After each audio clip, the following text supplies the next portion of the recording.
Good morning, everybody. How is everybody doing this morning? My name is Debbie. Welcome to my channel. We are watching or rewatching. Some of us are rewatching. Some of us are watching for the first time the Johnny Depp Amber Heard civil defamation trial. And also today we are starting the first big trial of the year, which is the Corey Richins trial. I'm so excited. So excited. This has been a long one coming. So how was everybody's weekend? Mine was pretty good. Hey Judy. Hey Jennifer. Good morning, guys. So might not be able to go back to Galaxy's Edge again, which is Star Wars land at Hollywood Studios, because the Mandalorian told me yesterday that there's a bounty on my head. He looked at me and he said, "Today's your lucky day." I saw a bounty chip with your hollow on it, but I decided not to take the job. I said, "No, that can't be right. No." So there's a bounty on my head. I don't know how much it's for. I should have asked him. It's probably really low. That's probably why he didn't take the job. But so that was a lot of fun yesterday. Went to Hollywood Studios, did all the Star Wars stuff. That's pretty much all I did with the Star Wars stuff. Yeah. Had a Wookiee cookie.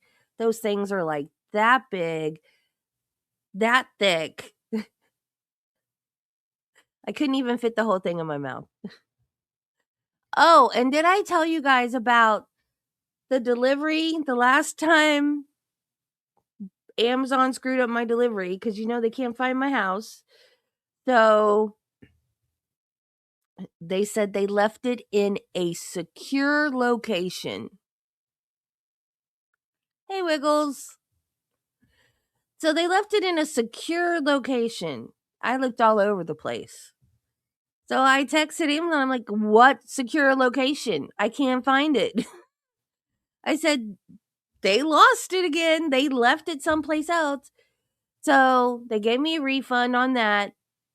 I don't know why they gave a refund, but then they reordered it. So then they took the money back out.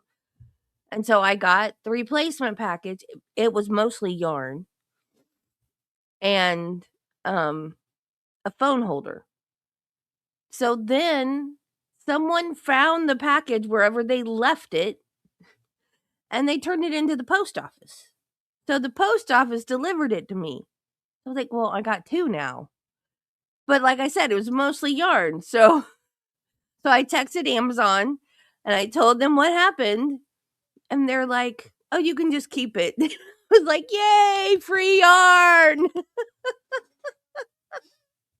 And I said, "You see," I told Travis, I said, you see what happens when you're honest?" I said, "I could have kept that and then felt really, really guilty about it." But I told them the truth and they just said I could keep it. And yeah, and never too much yarn, right, Wiggles? And now Travis has a free phone holder. He's been wanting a phone holder for his car because he hates the one he has. He's always fighting with it. So actually it was a phone holder for my scooter. But so it has like a clamp on it for the handlebars on the scooter. But he found something in his truck that he's able to clamp it onto to make it a car phone holder. So go for it.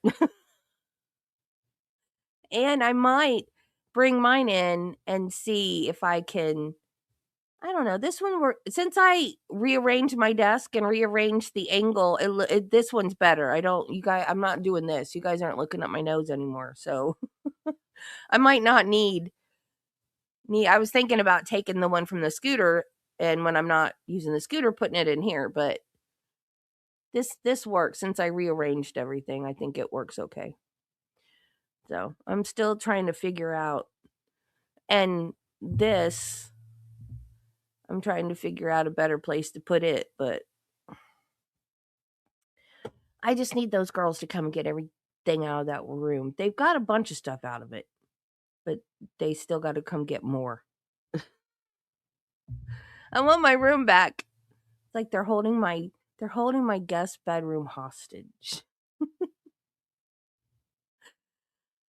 Okay. Johnny.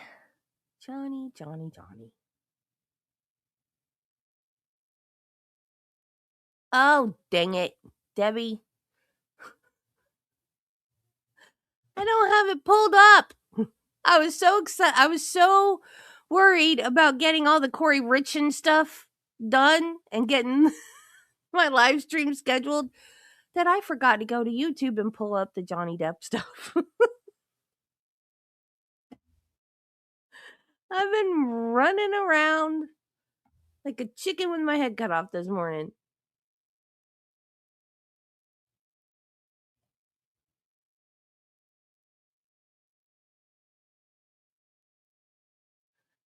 We were day 10?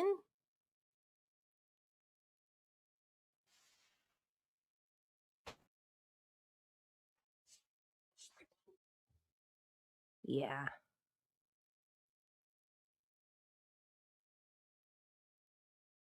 Oh, wait.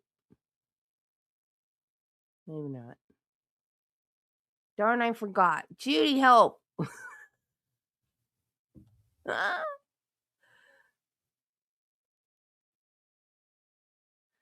Whose testimony were we on? Were we still on Alejandro, or was he done?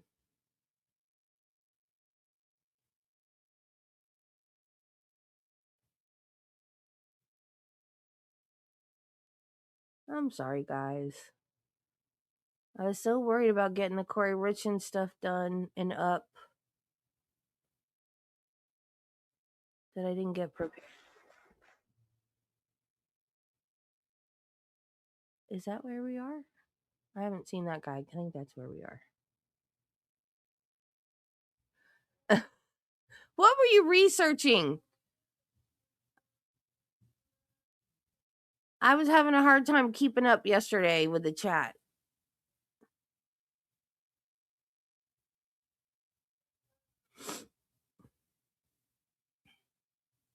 Hey, Carla. Yeah.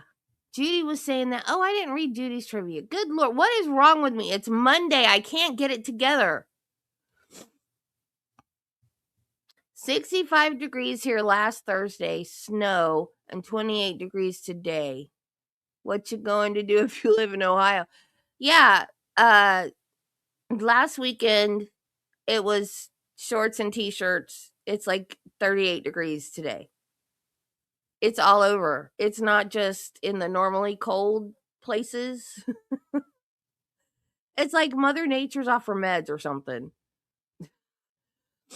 Amber Heard's hair and dress were widely debated during the trial. Speculation was that she was copying Johnny Depp and Camille Vasquez. Or as Elaine says it, Camille Vasquez. Since the trial, Amber cut her hair and keeps it in a chin-length bob or with subtle layers. She leans more toward her natural brown, but does have blondish tones. Oh, wow. I like to see her hair like that, because it's got to look better than that mess.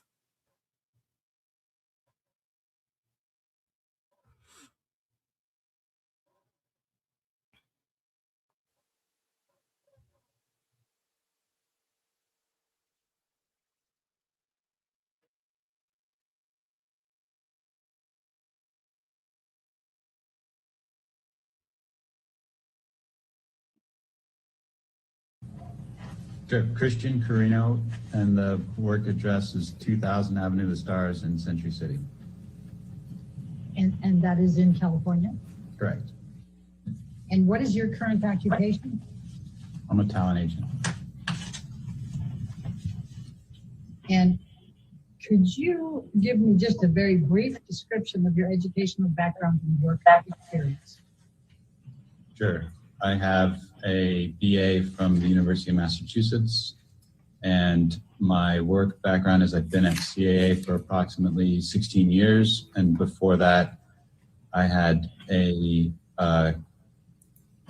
12-year run with 2 different advertising agencies in New York. And who were those Where advertising agencies? I hope that's Ogilvy and Mather and McCann Erickson. there's a lot of glass. Now, you indicated that you were a talent agent. Can you please describe what that means? I represent multiple clients and brands in transactions in the entertainment space.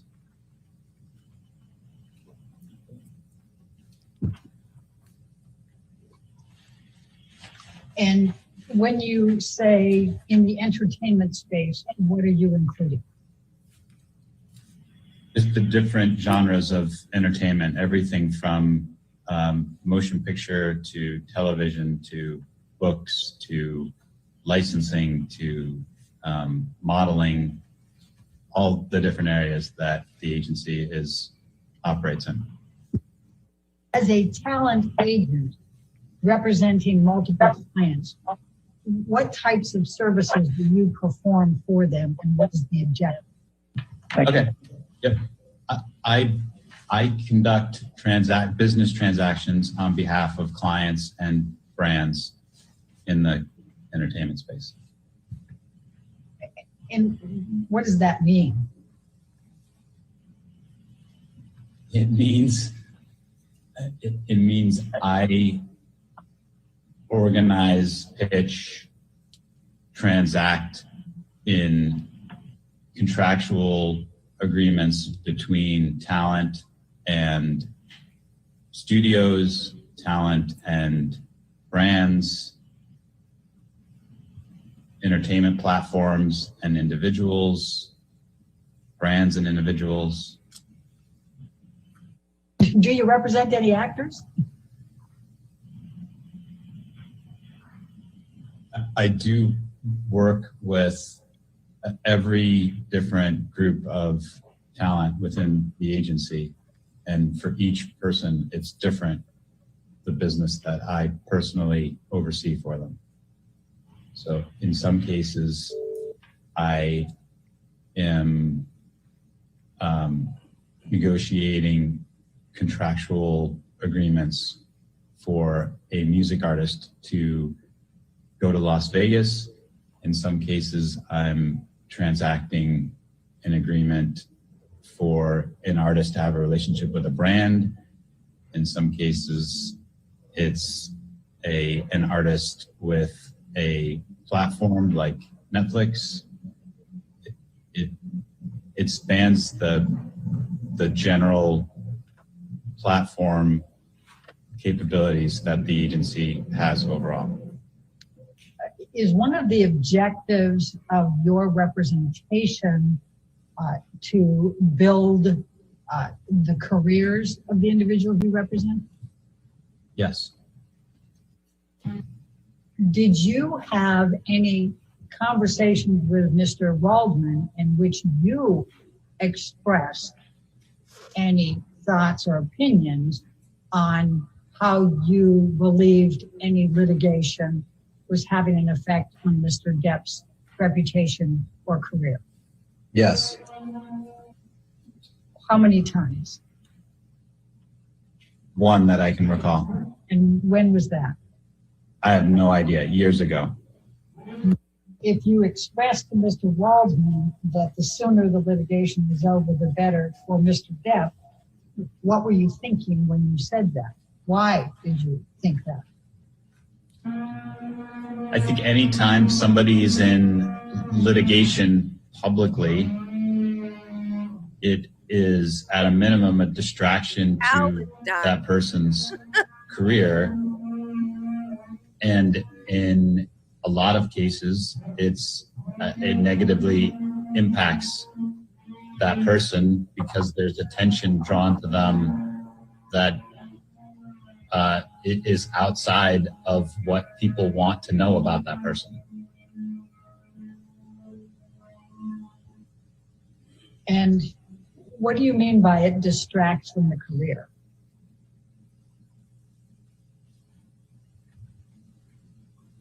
I mean that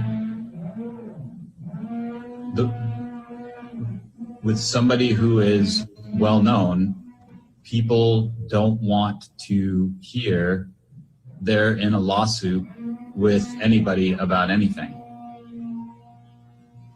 Why not? Because that's just not what they want to know or hear news about people.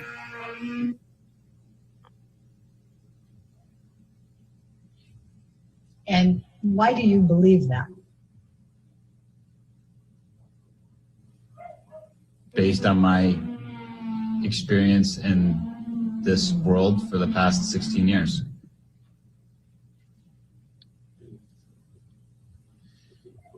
And when you say it negatively impacts, what do you mean by that? People don't want to hear that the people that they look up to are Pretty boy, in you have to dumb it litigation. down for Elaine. Hey, Nichelle.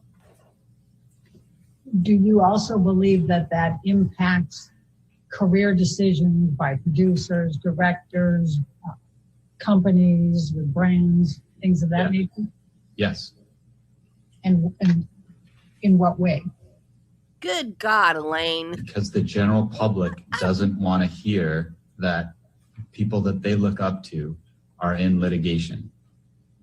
And when the more oxygen it takes up in the overall news or coverage of an individual, and the less focused it is on that person's career, the less interested studios, brands, the general public becomes in that person.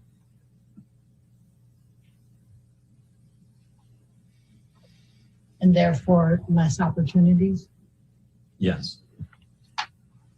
When you expressed to Adam Waldman that your opinion that the sooner the litigation is over for Mr. Depp, the better, what did Mr. Waldman say? To be honest, I don't recall exactly what he said, but something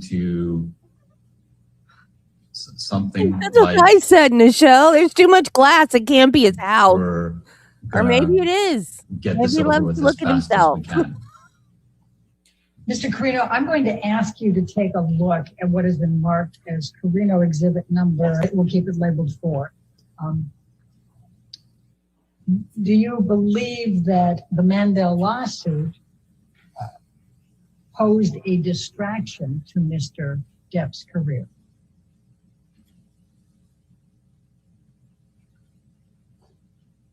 I don't know. I'm going to show you what has been marked as Carino deposition exhibit number 5. And as you can see here, it's an article June 21st, 2017, the Hollywood Gossip. Do you recall that coming up during that time frame, that issue? No. Have you read or heard of the Rolling Stones? Yes. Have you read or heard of GQ? Yes. Mr. Carino, I'm going to ask you to take a look at what has been marked as Carino deposition exhibit number 2, and it's Rolling Stone publication on June 21, 2018. Do you see that? Yes. Do you ever read this article? Parts of it. Are you aware of whether this article in the Rolling Stone, June 2018, that's reflected in Carino exhibit number 2, impacted in a negative way Mr. Depp's reputation or career? Elaine, I don't think it's possible to ask anybody that question without having done research among the people who read a specific article. If you're asking my opinion about whether an article like this or this particular article, in my opinion, would have a positive or negative effect on somebody's, career, I could potentially answer that. But as to definitively whether an article has or has not had an impact on somebody's career, nobody can answer that question without research. Specifically. Mr. Carino, I think we were just going to start looking at the Carino exhibit number 3. This is an article that was published in November of 2018.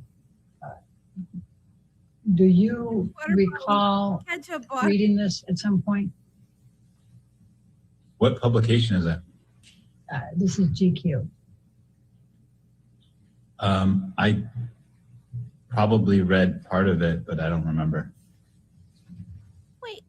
You had any direct contact with Ed? Why? Y'all, I didn't get a lot of sleep last night.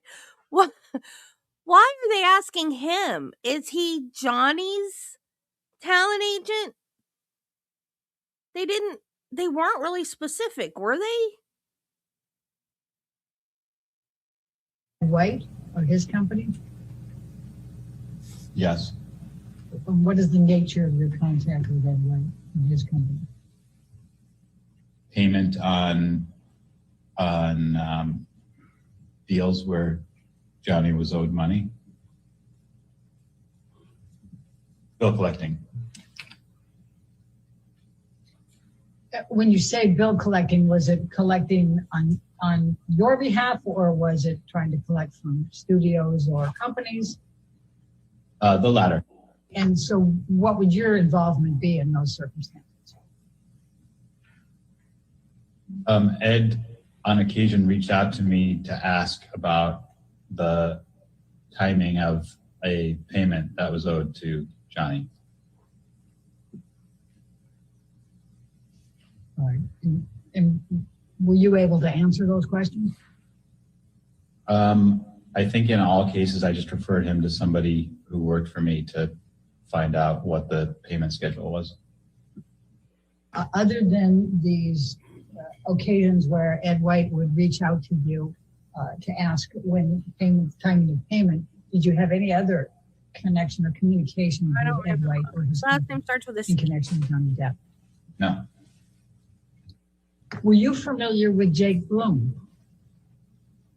Yes. Do you know whether Mr. Bloom ever represented Mr. Depp? Yes. And what was your understanding of the nature of that representation? He was his lawyer. I missed it. Did you ever talk to Jake Bloom? Yes. On how many occasions did you speak with Jake Bloom Is he laughing relating to Mr. Depp? I have no idea. Was it pretty frequently? What does that mean? Well, was it more than 10? Are you asking me if I had approximately 10 conversations with Jake over the duration of our relationship? Yes. I actually asked if you had more than 10. I wasn't asking you if it was exactly 10. Okay. I mean, I'm guessing that it was probably less than 10 in total. Was Mr. Bloom still representing Mr. Depp when you started representing Mr. Depp? I believe so, but I'm not sure. And when did you start representing Mr. Depp? I believe it was in late 2016. Mr. Carino, are you looking at something to be able to refresh your recollection? I am. What do you have in front of you? A note that I made to myself of the date of when Johnny was a client, and I think I wrote down October 2016. Do you have a recollection of the context of your discussions with Mr. Bloom? Yes. My recollection of the conversations I had with Jake were in regard to getting Johnny and Jake to meet and work out whatever the issues were around their disagreement.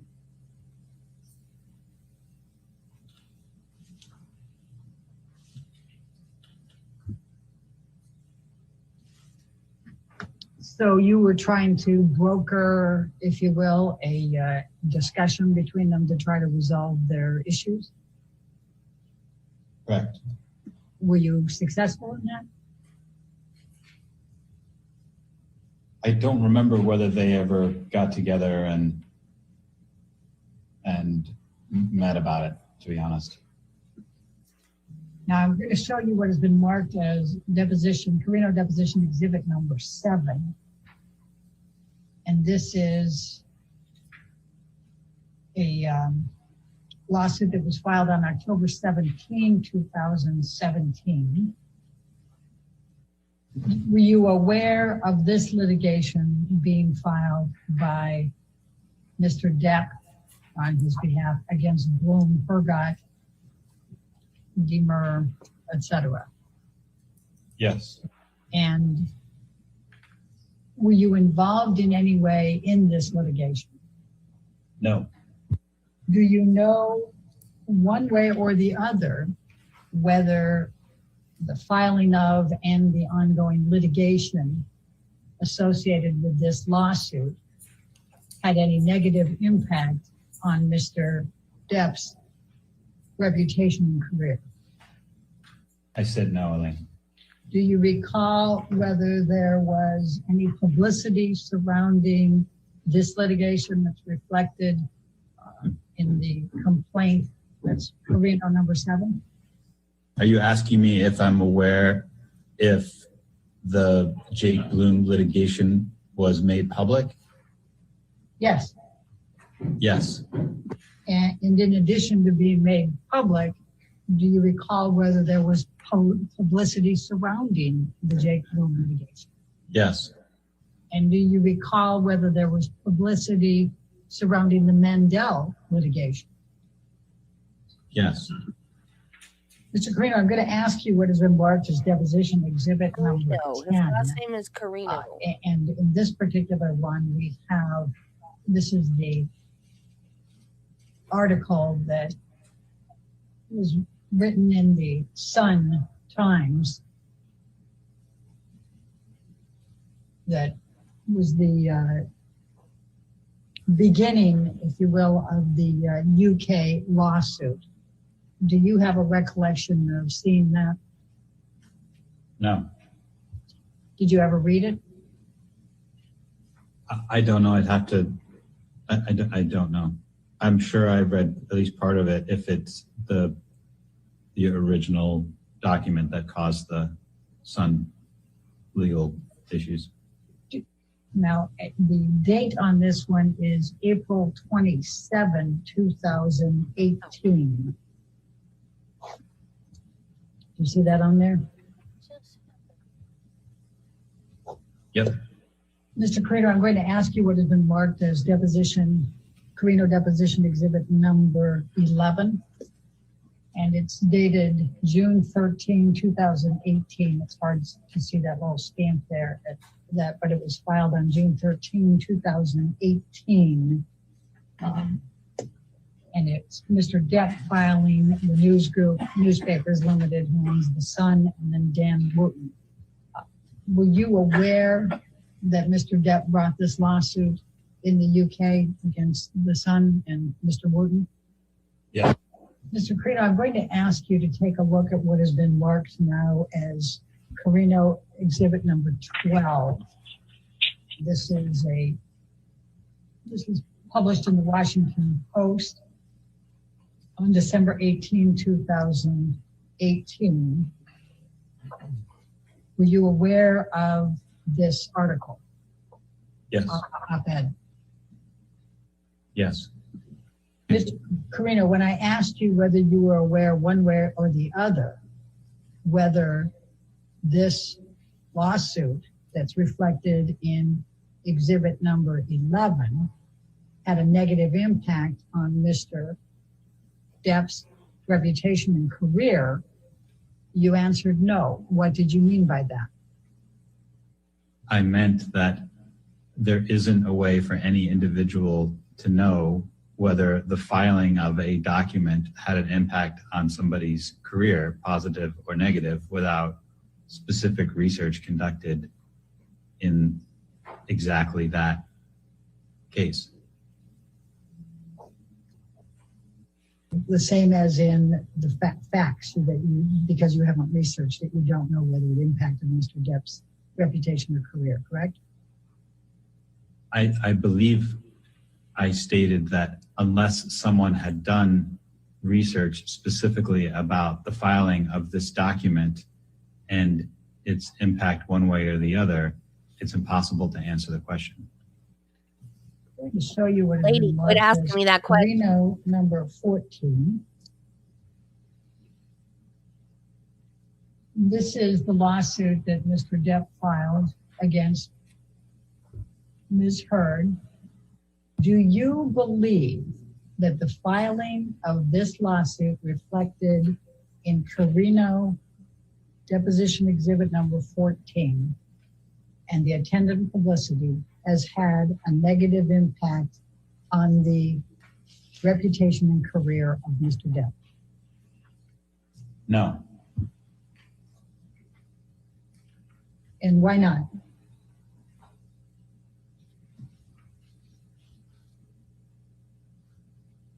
Because I've stated previously, it's not about the filing of a lawsuit, it's about the coverage. I mean, you're asking me what my opinion is of what Johnny's reputation is today. Is that what you're asking? Yeah. My opinion of what Johnny's reputation today is one of the finest actors of his generation. Has, in your opinion, has Mr. Depp's reputation changed at any point from October 2016 to the present? If you're asking me if what I defined as his reputation has changed in terms of his being viewed as one of the best actors of his generation, I would say no.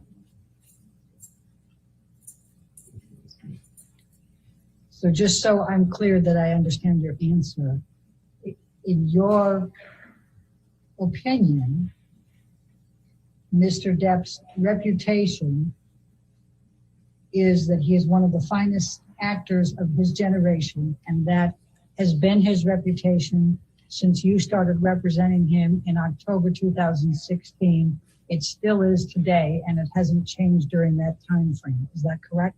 The view on his acting ability has not changed. Well, I'm taking your definition of reputation. You said what they are known for.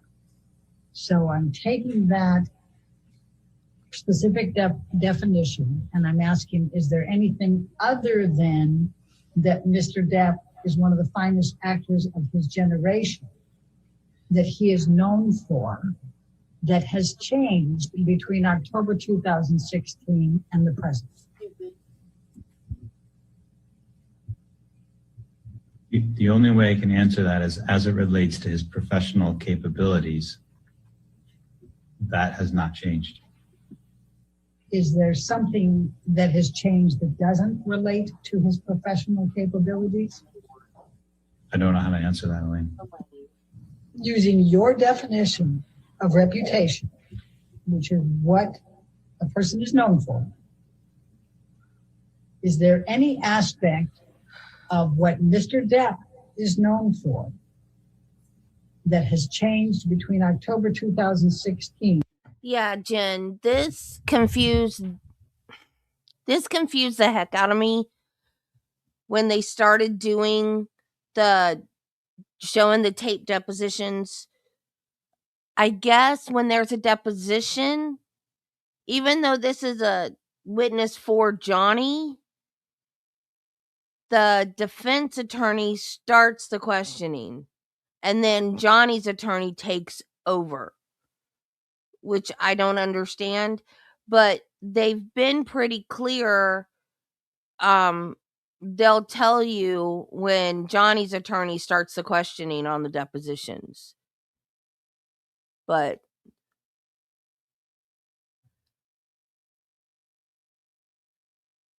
yeah, I guess, well, it's a deposition. Are depositions still you have to do all the same things you do in court? I guess so. Yeah, Elaine. Well, Elaine.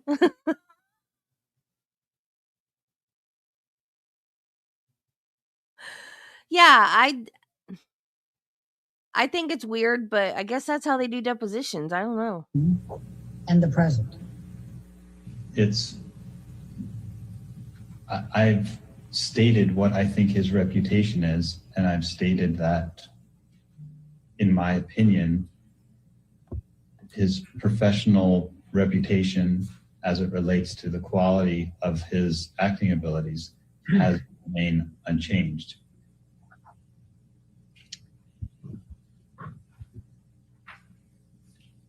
Do you make any distinction between personal and professional reputation?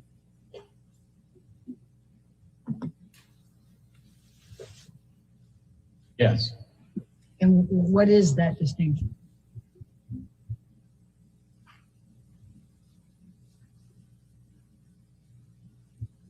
The difference between what somebody does on screen and off screen.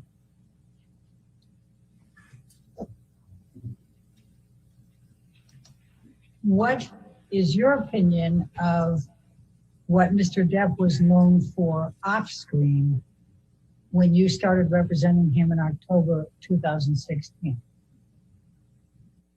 I think what he was known for off screen was a shroud of mystery of who he was, because he was not visible to the public.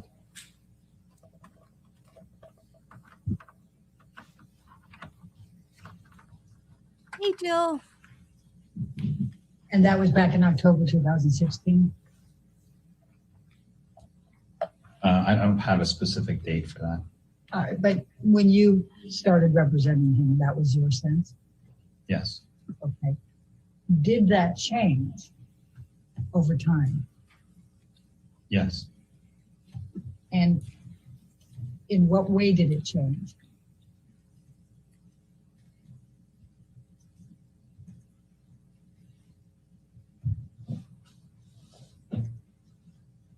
It changed with the exposure of that came with the lawsuits.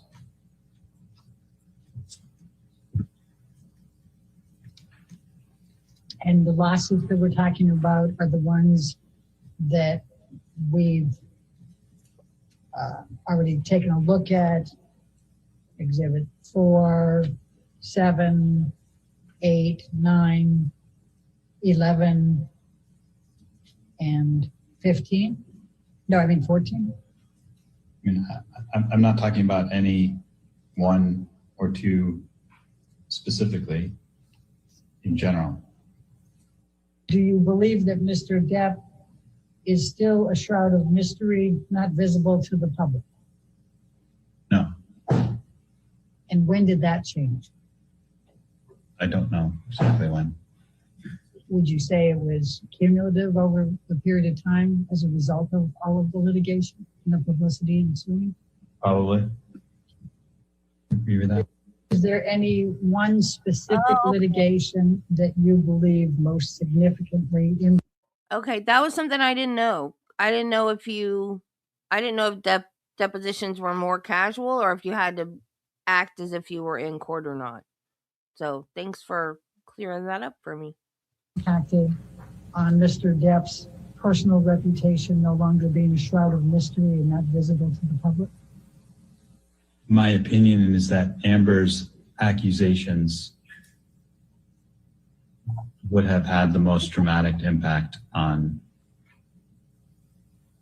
his off-screen reputation. I'm not talking about any one specific accusation. When you say Amber's accusations, what do you mean by that?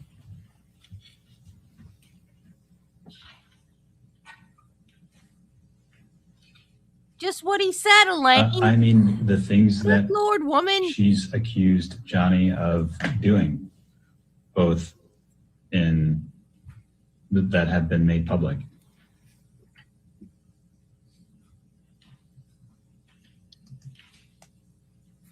Now, those accusations were made public in the divorce back in 2016, correct? I don't know exactly how or when they were made public.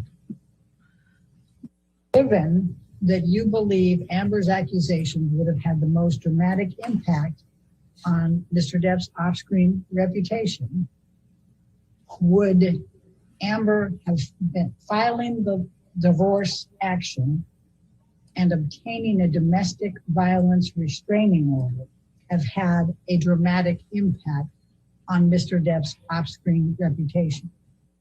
I think the only way I can answer that is by saying I don't think filing for divorce would have any impact whatsoever. And I'm actually not familiar with the lawsuit to get the restraining order, so I don't know exactly what's in there. But if that was based on claims of or accusations of abuse, then that, in my opinion, would have a negative impact on Johnny's off-screen reputation. Mr. Carino, we were talking about Amber's accusations and your view that those would have the most dramatic impact on Mr. Depp's off-screen reputation. And you were talking about her accusations of domestic abuse and violence, correct? Yes. Were you aware that the Dan Wooten article published in The Sun included specific accusations by Amber Heard of domestic violence and abuse by Mr. Depp? The Sun case, is that what you're asking about? Yeah. Well, Yes. First the article itself that was in the paper, the why is J.K. Rowling genuinely happy about employing Mr. Depp, the wife beater? Yes. Okay. And you're aware that the litigation, the lawsuit, including the particulars of the claim brought by Mr. Depp, included the accusations by Amber Heard of domestic violence and abuse by Mr. Depp, correct? Yes. Given that the Mandel lawsuit included accusations by Amber Heard of domestic violence by Mr. Depp against her, are you able to say how much of Mr. Depp's off-screen reputation was impacted by the Mandel lawsuit? No.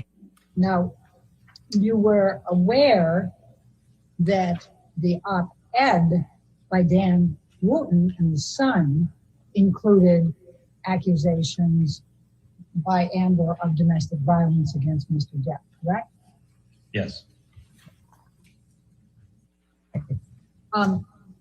Are you aware, one way or the other, how much Mr. Depp's off-screen reputation was impacted by the complaint that was filed in this case that contained Amber Heard's accusations of domestic violence and abuse? That's what I said. No. Are you aware of Hello there how in much California. Mr. Depp's off-screen reputation was impacted as a result of the op-ed in the Washington Post from Amber Heard? No. Are you aware of how much Mr. Depp's off-screen reputation was impacted by the accusations included in the Waldman tweet on May 2020 of the op-ed? No. Are you aware of any role or opportunity that Mr. Depp lost as a result of the op-ed by Dan Wooten and Son? No. Are you aware of any role or, and when I'm saying opportunity, any kind of business opportunity that Mr. Depp lost as a result of the particulars of claim that Mr. Depp filed? No. Are you aware of any role or business opportunities that Mr. Depp lost as a result of the op-ed by Amber Heard in the Washington Post? Okay. Are you aware of any roles or business opportunities that Mr. Depp lost as a result of the Waldman tweet from May 2020 relating to Amber's op-ed? No. Is there any other role or business opportunity that Mr. Depp has lost since you started representing him in October 2016? He's a talent agent. And I'm saying, I would say his, I would say yes. what? The Pirates, the next Pirates movie. Do you remember which one that was? 6, 7, I'm not sure what the number is. It's 6. I think Pirate 6 is the one that's yet to come out here. And why, what is your understanding of why Mr. Depp lost Pirate 6? I was thinking could be root beer. My opinion is that it was related to the accusations that Amber has made. And what is your opinion based on? Excuse me? What is your opinion based on? Watching it happen? Conversations with colleagues and studio execs. Sarsaparilla. I'm sorry, I didn't quite hear you. Conversations with studios and other executives, both internal and external.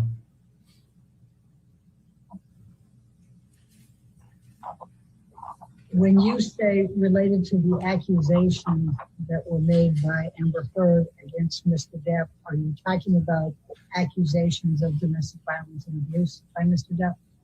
Yes. How many conversations have you had with studio and other executives? I have no idea. More than 5, more than 10? I don't know about more than 10, probably between 5 and 10. Who do you recall speaking with at studios or other executives?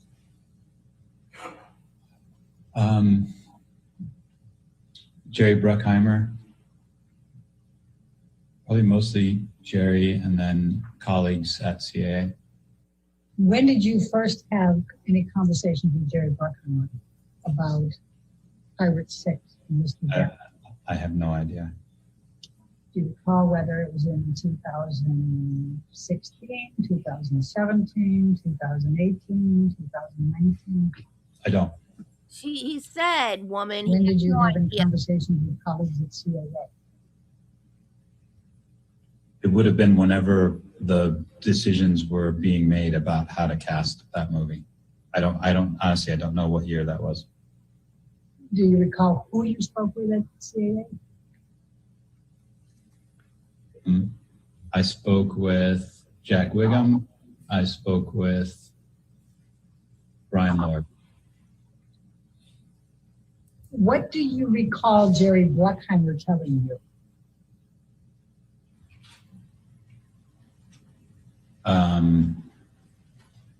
I don't recall the specific conversations, but the nature of it was that the studio was having difficulty employing him.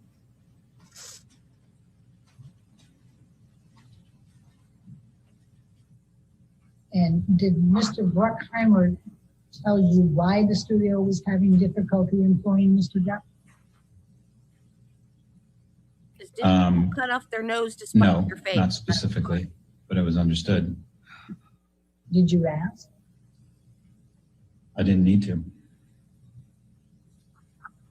Why did you think you didn't need to? Because It's obvious. everyone was aware of what was garnering the attention of the studios and determining whether or not he could be employed. When you say everyone was aware, Yep. how do you know that? I don't know. I just knew. Can you tell me who everyone is? Can you tell me who anyone is? The people who would have been involved in making that decision. Well, if I'm understanding you correctly, and please correct me if I'm wrong, the only person at Disney that you spoke with about pirates and employing Mr. Depp was Jerry Bruckheimer, correct? Yes. Right. And you spoke between 5 and 10 times with Mr. Bruckheimer, and he did not say in any of those conversations the reason we're not employing Mr. Depp is because of Amber Heard's accusations. I don't know if he was still Johnny's agent at the time, but he was at one time Johnny's agent, yes. Elaine. Gosh darn it, Elaine. I know they need facts. I know that you can't just say, oh, well, I just knew it. But this proves Johnny's point. Him right there. That proves the point. Well, I just knew it. Everybody knew it. Everybody knew it. We knew it. Everybody knew it.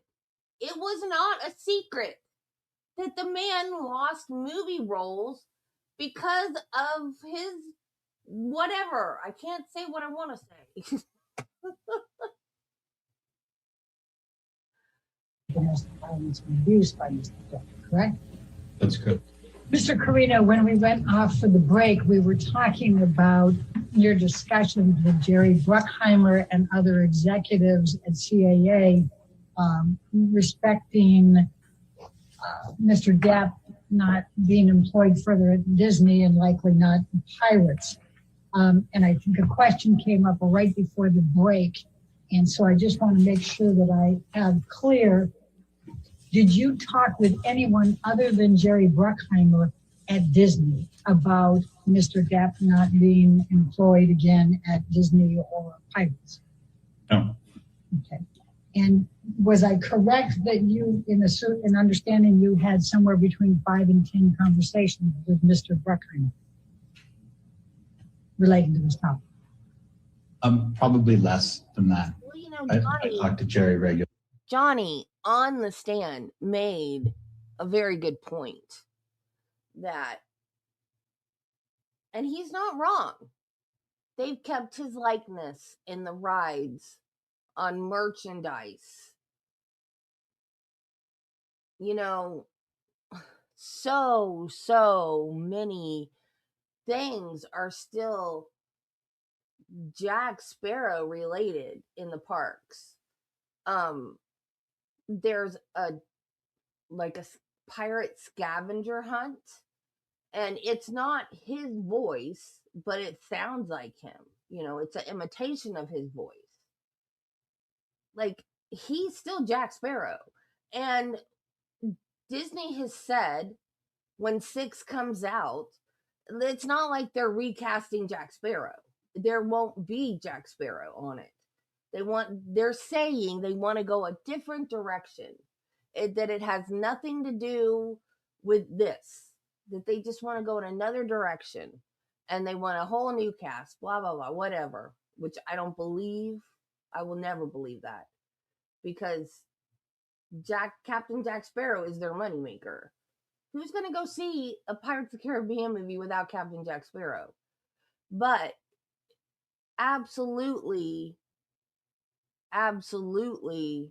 correct that they are still making money off of him.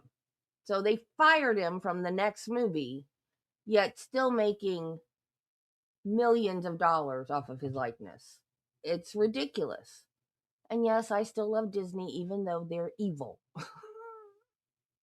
Really, but probably not that many on this topic. Okay. And was there anyone else at Disney that you spoke with at any point about Johnny Depp being considered for pirates or not being employable by Disney? No. Okay. And is that true to the present? Yes. Okay. And the other discussions that you had, those were all with executives at CAA? Yes. And that was Brian Lord and Jack Whittle, correct? Yes. Anyone else? Not that I can recall, no. Okay. You had indicated that you believe that everyone was aware that the impact of Amber's allegations were at the heart of this. I just want to make sure that we're clear, since we were just talking about this before the break. Jerry Bruckheimer did not say specifically what it was that caused Disney to decide not to continue with Johnny Depp and Pirates 6 or in other matters, correct? Correct. Well, and I'm trying to reach that it was understood. I'm trying to discover any facts that would have led you to believe it was understood. And if I'm understanding, use the same word, Mr. Bruckheimer didn't tell you that, correct? Again, it was understood. So I don't recall whether either of us ever said anything specific about why, but it is something within the industry that is understood. Can you tell me whether any other actors did not receive roles or were unemployable because of the Me Too movement allegations? What? Other than Mr. Depp, I mean. Not that I work with directly, no. In any of your discussions with Mr. Bruckheimer, did you ask him what Mr. Depp could do to become employable by Disney again, or to be able to get any part of any Pirates franchise going forward? No. Why not?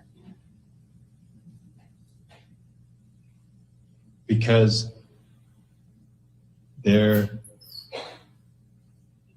in cases like this, there is nothing anybody can do. It is the directive of the studio and they have the sole right to make the judgment whether they can continue to employ somebody or not. And your understanding from your discussions with Mr. Bruckheimer is that Disney had made the... Yes, they were both suing each other during this. So everything, I don't remember how many different counts, but everything Johnny sued for, he won.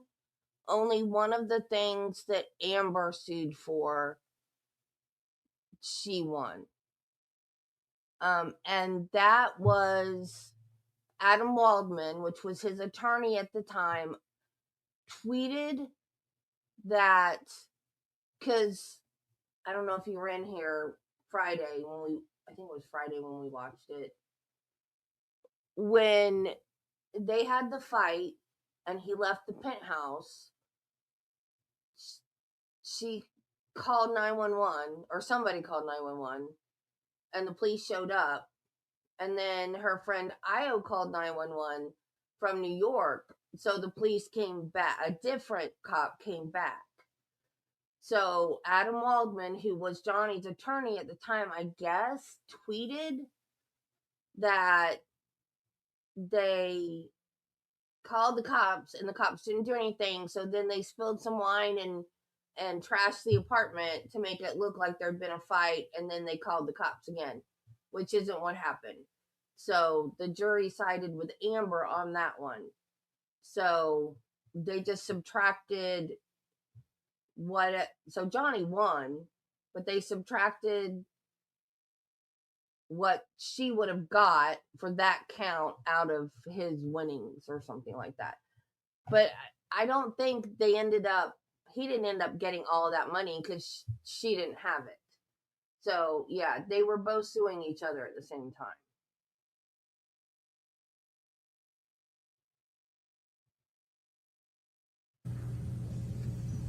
Judgment to decide that they could no longer employ Mr. Depp. Is that correct? Yes, but not solely based on conversations with Mr. Bruckheimer. It was cumulative with the internal and external conversations. What did Mr. Lord say that led you to believe that? That Disney had made the decision, the judgment that they were not able to employ Mr. Depp at Disney. Just that the decision had been made. What did Mr. Whittam say about Disney making the judgment of whether they would not be able to employ Mr. Depp? Same thing. Okay. Just that they made the decision. Correct. Were you aware of any problems on the set with Mr. Depp during the filming of Pirates 5? Are you aware of Mr. Depp engaging in alcohol and drug use, being tardy, any of those issues during the filming of Pirates 5? I'm aware of him being tardy, but he's been tardy on everything in his entire life. Were you aware of whether that was troublesome to Disney during the filming of Pirates 5? I think it's troublesome to everybody, but everyone has learned how to produce a film to deal with it. Working around Mr. Depp? Yes. Do you know whether there was anyone on the set of Pirates 5 who wasn't willing to deal with it and was quite irritated by it? No. Were you aware that the filming had to be shut down for a period of time after Mr. Depp injured his finger? Yes. Were you aware of any disagreements between Mr. Depp and Disney, including Mr. Bailey and others who were on the project, about artistic differences? In other words, where Mr. Depp thought something should be this way or something should be that way, and they didn't agree with it? Yes. Okay. What is your understanding of that? There was a difference of opinion on how the film was edited. And what is your understanding of what Mr. Depp thought it should be edited to? I don't know how to describe the difference between the Disney edit and Johnny's preferred edit. I think Johnny told me about it, talked about it a little bit. Do you know how well Pirates 5 did at the box office? Not exactly. Do you know whether it was more successful or less successful than earlier Pirates franchise movies? I think it was slightly less than, it wasn't the most successful installment of that franchise. Do you know whether Mr. Depp has a pay or play clause that would pay him even if he was not in the subsequent Pirate 6? In 6? Yes. I don't think he does. It's true. Have you or anyone at CAA on behalf of Mr. Depp made any efforts with Disney to find any roles for Mr. Depp It's true. since he filmed Pirates 5?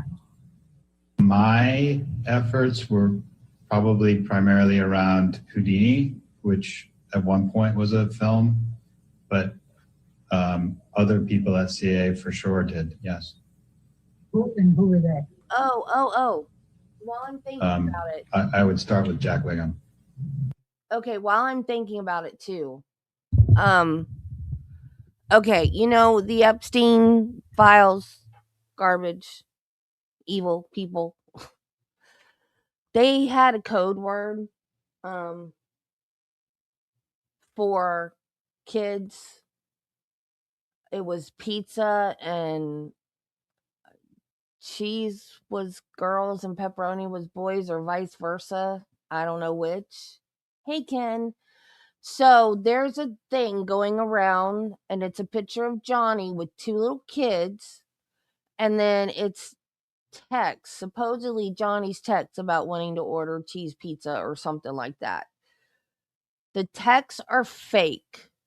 The picture is real. It's a picture with him with 2 of his co-stars from Charlie and the Chocolate Factory. It's not an explicit picture. It's just him with the kids.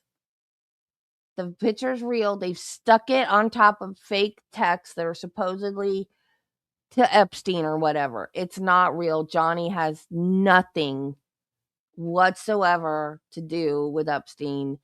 The island, his Bahama Island, is his Bahama Island. He's never been on Epstein's island. So if you see those, they are not real. He has nothing to do with Epstein. So if you see those, just letting you know, don't go, oh no, we believed he wasn't a wife beater, but now he's not.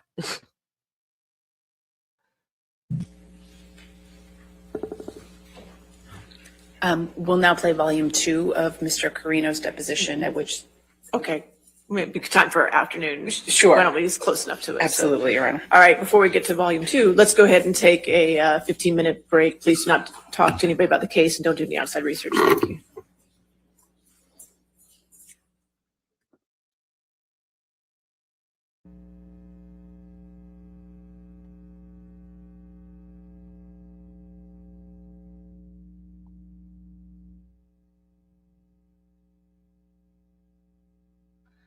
Yeah, and Johnny, the whole character, he rewrote that whole character.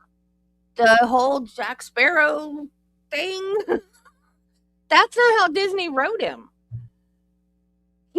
Johnny created that character. He is Jack Sparrow. So for them to like recast Jack Sparrow would be like sacrilege, in my opinion. So, like I said, they said they weren't going to recast him, that they just wanted to go in a different direction, and they were going to have a female pirate. Now, there were female pirates in Pirates of the Caribbean, but in reality, there weren't a lot of female pirates because back then it was bad luck to have a woman on your ship. When there were female pirates, they usually pretended to be men because it was bad luck to have women on a ship. So I can't remember the name, but there were 2 famous pirates. They were lesbians and they dressed as men to be pirates. I can't remember their names though. Darn it.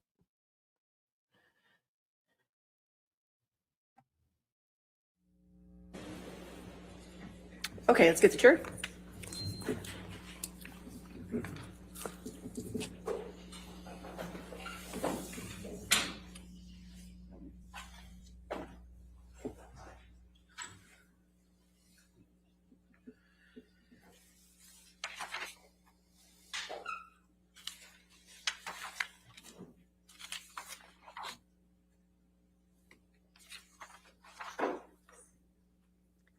Yeah, me too. I hope they don't make it, to be honest. Do we need another Pirates? Especially not one without Johnny. I mean, jeez. Like, do we need a Toy Story 5? Why do they keep making sequels? Stop it, Disney. Give us some new stuff.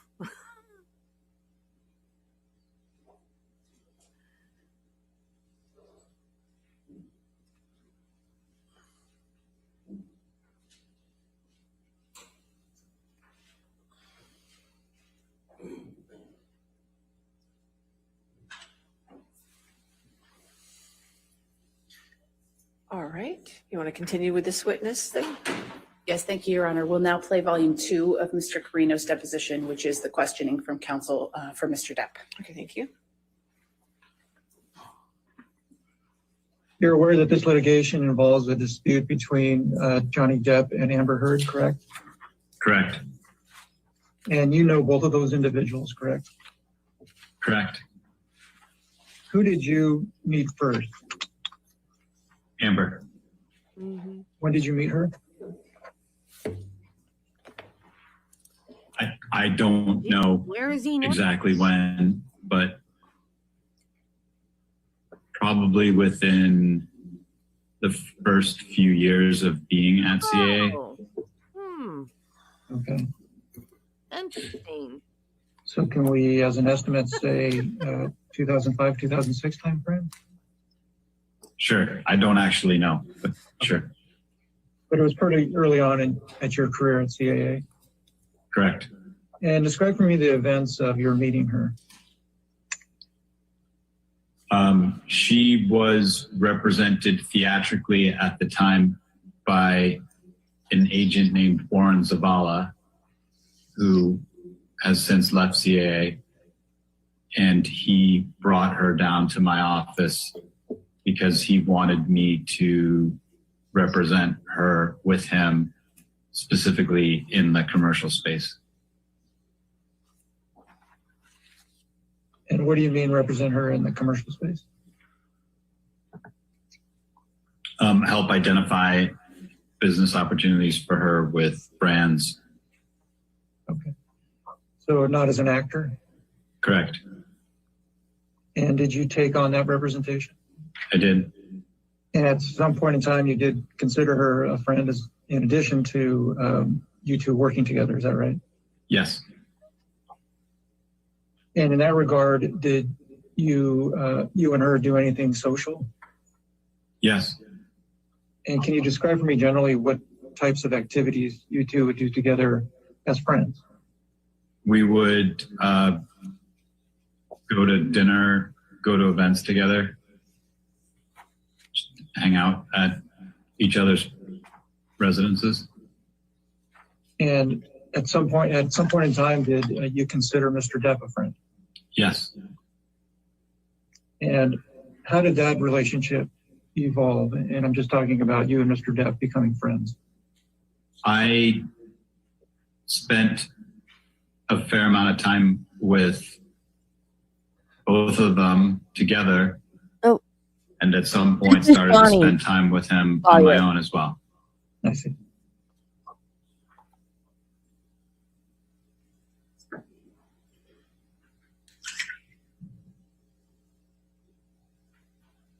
And at some point in time, did Mr. Depp become as good a friend to you as Ms. Heard? Yeah. Sorry. Let me re-ask that also. Did you consider, at some point in time, did you consider Mr. Depp a friend to the same degree you considered Ms. Heard a friend? Yes.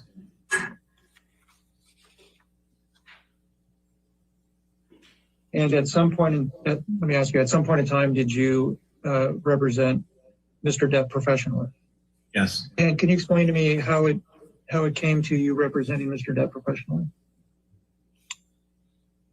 Johnny asked me to represent him. And when you began representing Mr. Depp, did you continue representing Ms. Heard? Yes. And do you recall who Mr. Depp's agent was prior to you? He was represented at another talent agency, UTA. Do you still work for Mr. Depp? I do not. Do you recall when you stopped working for Mr. Depp?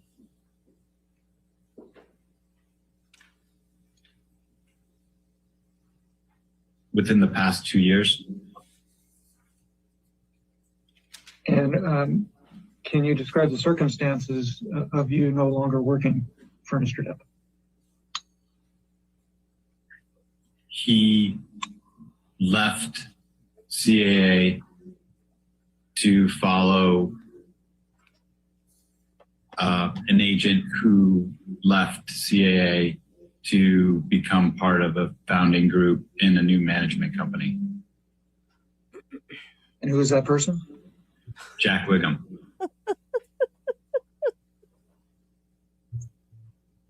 Was Mr. Wiggum ever affiliated with CAA? Yes. That was in the last movie, Nichelle. That's what the whole last movie was about. It was about their son going to rescue Will from the Flying Dutchman.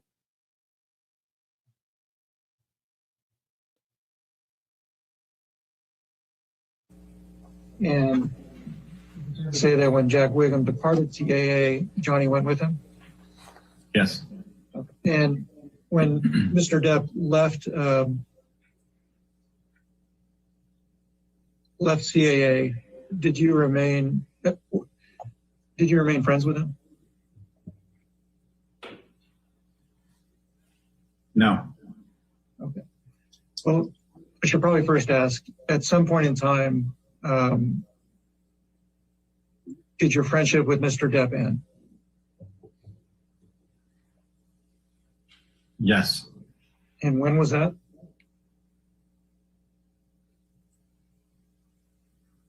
I would say at the time he left CAA.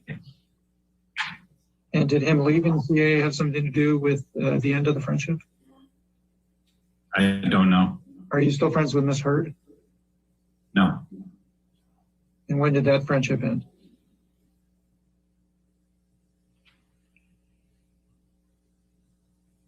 Probably when the legal disputes started.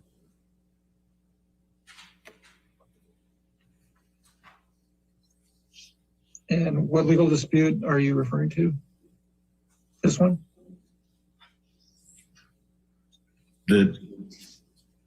I'm not sure which one was first, but one of the disputes between Johnny and Amber.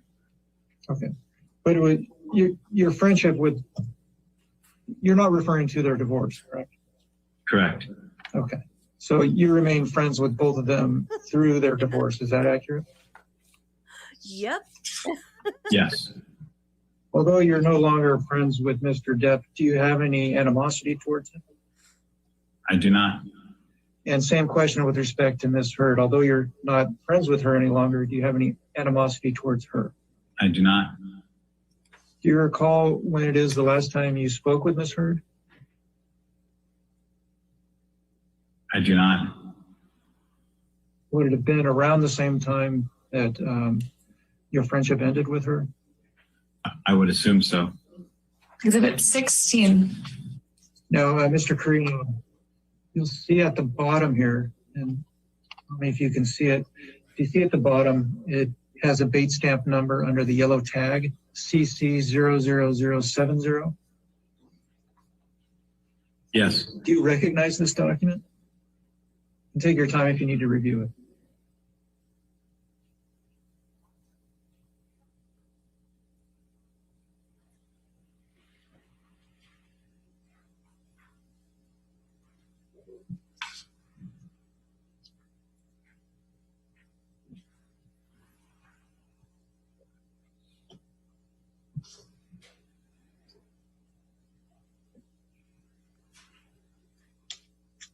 What was the one with the mermaid?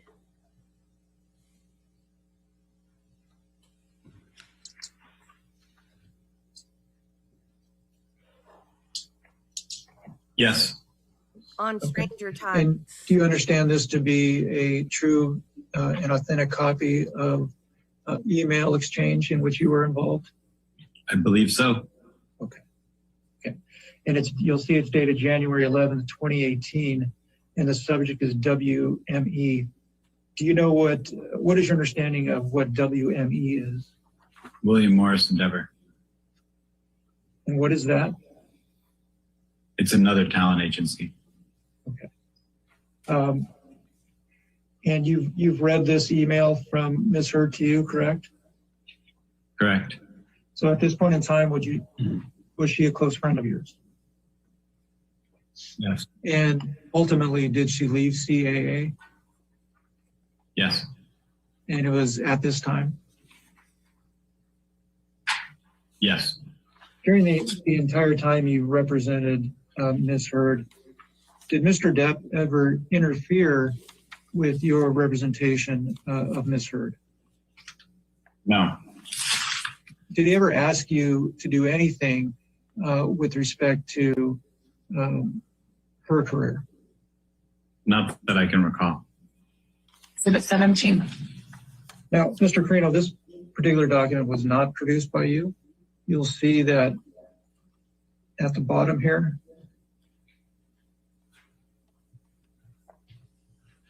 The date stamp indicates ALH. That means it was produced by Ms. Hurd. And this appears to be a text exchange between you and her. It's about a page and a half. If you could take the time to read it, and then I will ask you questions about it. I read it. And you'll see at the top, Mr. Carino, that it's dated July 14th, 2016. Based on that date and based on reading this text exchange, at this point in time, were you close friends with both Mr. Depp and Ms. Hurd?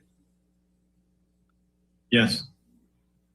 And having read the text exchange, do you believe this to be a true and correct representation of the exchange? Yes. And to be authentic in that regard? Yes.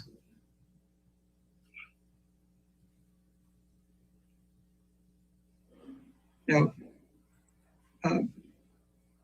you start the text exchange by indicating JD just surfaced. What is the JD reference? Johnny Depp. And she says, I saw Laurel yesterday.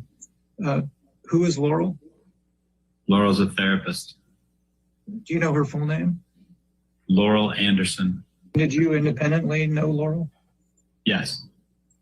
Did you have anything to do with I can't get a list. Laurel Stupid. seeing either Ms. Hurd or Mr. Depp? Yes. And can you explain that to me, please? I introduced them all. And what was the purpose of you introducing her to them? Is. They needed help. And can you explain to me in more detail what you mean by that?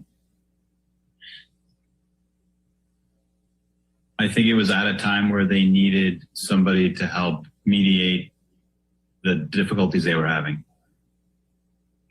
And what do you mean by difficulties? The strains on their relationship. And in that regard, did you have conversations with Ms. Hurd about the state of her relationship with Mr. Depp? Yes. I'm trying to determine for how long a period of time did Ms. Hurd have conversations with you about the state of her relationship with Mr. Depp? Can you give me a time frame? I would say she talked to me about the state of their relationship from the beginning until the end. The entire time you knew her? I'm sorry, the entire time you considered her a friend? Yes. And how about Mr. Depp? Did you have conversations with him about the state of his relationship with Ms. Hurd? Yes. And were those ongoing during the entire time you were friends with him? Yes. You say they both confided in you in that regard? Yes.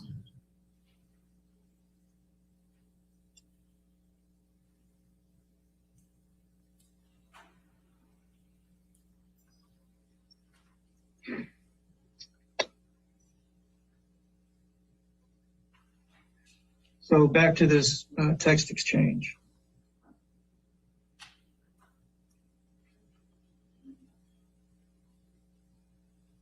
Where my cursor is,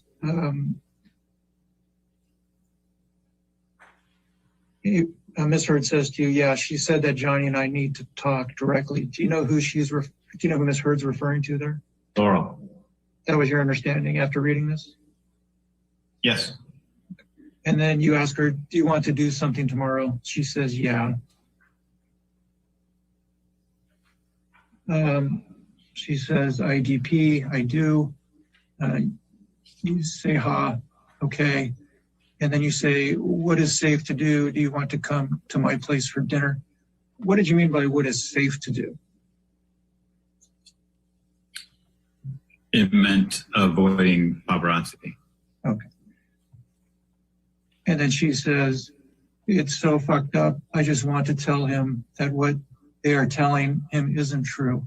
What was your understanding of what she meant by that sentence? I don't recall.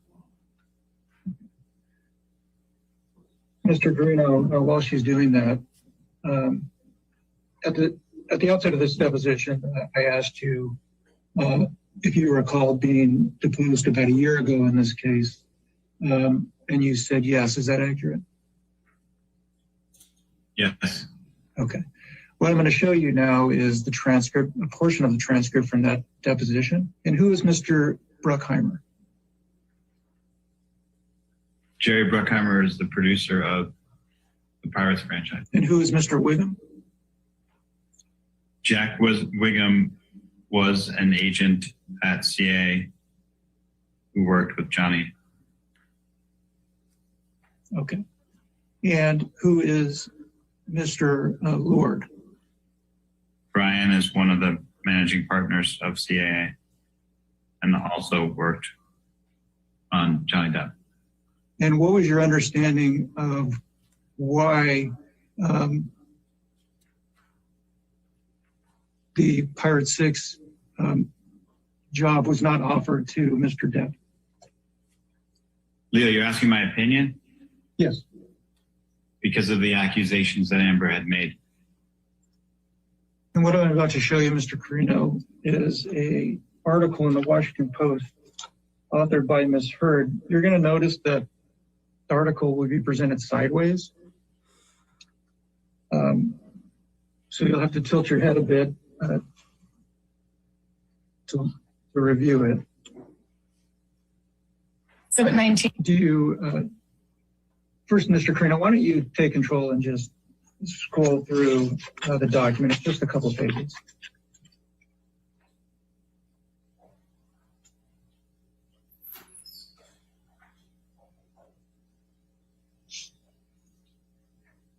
He told him because of the accusations Amber made against Johnny, but for Elaine, it was just everyone knew. Is this the top of the next page? Yeah, when there's a jump like that, it's just at the top of the next page.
Me either.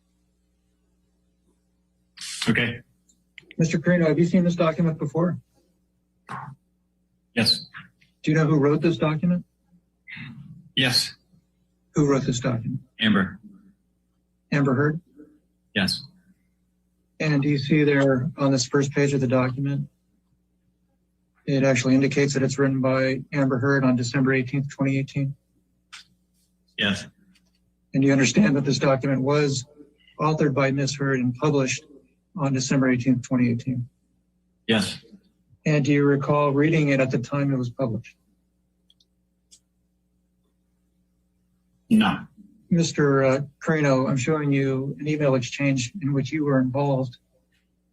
It's just this one page. I'll blow it up so you can review it. Take a second to review it, please.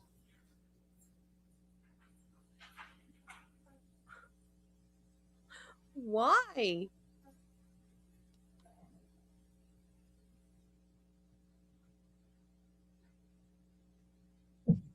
Okay. And let's start at the bottom of this. Well, do you see at the top that the email Ray line is entitled Johnny Depp's Jack Sparrow won't return in new Pirates of the Caribbean movie? Yes. And this email exchange was on December 20th, 2018, correct? Correct. And do you recall that the article you just read published by Ms. Heard was published on December 18th, 2018, 2 days before this? Yes. Now, if you go to the bottom of this email, do you see there's this link to an article? Yes. And it says URL defense, it says movieweb.com. Well, I don't know if it's true, but I used to work with a gay guy, and he told me that Connie Chung and Maury Povich were both gay, and they married each other, like, as a cover-up. I don't know if it's true or not. I have no idea if it's true or not. I'm not saying it's true. I'm just saying that's what I was told. Yes. Mr. Carino, what I put up next to the email exchange that we've been discussing Okay. is an Now- article All right. dated December 20th, 2018. Okay. So this article is dated December 20th, 2018. The email sent to you by Robin Baum is that same day, December 20th, 2018, correct? Yes. Who is Ms. Baum? That's what I was told. Johnny's Oh, publicist. no. And she's sending this article to you, is that right? Yes. And then in response, you say, were we told this officially from Disney? And she responds, Jack Wiggum responds, no. Is that accurate? Yes. Sure. So you testified just a few minutes ago that it was your opinion that Mr. Depp lost the Pirates 6 movie because of Ms. Heard's allegations. Is that accurate? Yes. Allegations of abuse, correct? Yes. And is this a demonstration of when Disney made that decision to not hire Mr. Depp for Pirate 6? Yes. Exhibit 22. Did you ever see Mr. Depp physically abuse Miss Heard? No. Did Miss Heard ever tell you that she had been physically abused by Mr. Depp? No. Did Mr. Depp ever tell you that he had physically abused Miss Heard? No. Did you ever witness any injuries on Miss Heard that would indicate that she was physically abused? No. Now, again, this is a few months after the filing of the divorce papers and the TRO, and Miss Heard states to you, "I'll call you right back, sorry." And you say, "Okay." She says, "Is it too late to call?" And you say, "Just finishing dinner, we'll call you as soon as we walk out within 20. And she says, "Please tell him I love him." Is that an accurate reading of the text exchange so far? Yes.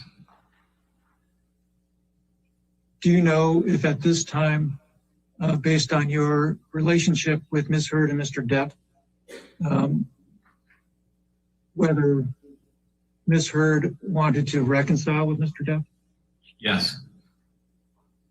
It's your understanding that she did? Yes. Did Miss Heard, based on your personal friendship with Miss Heard, close personal friendship with Miss Heard, would you say that she confided in you? Yes.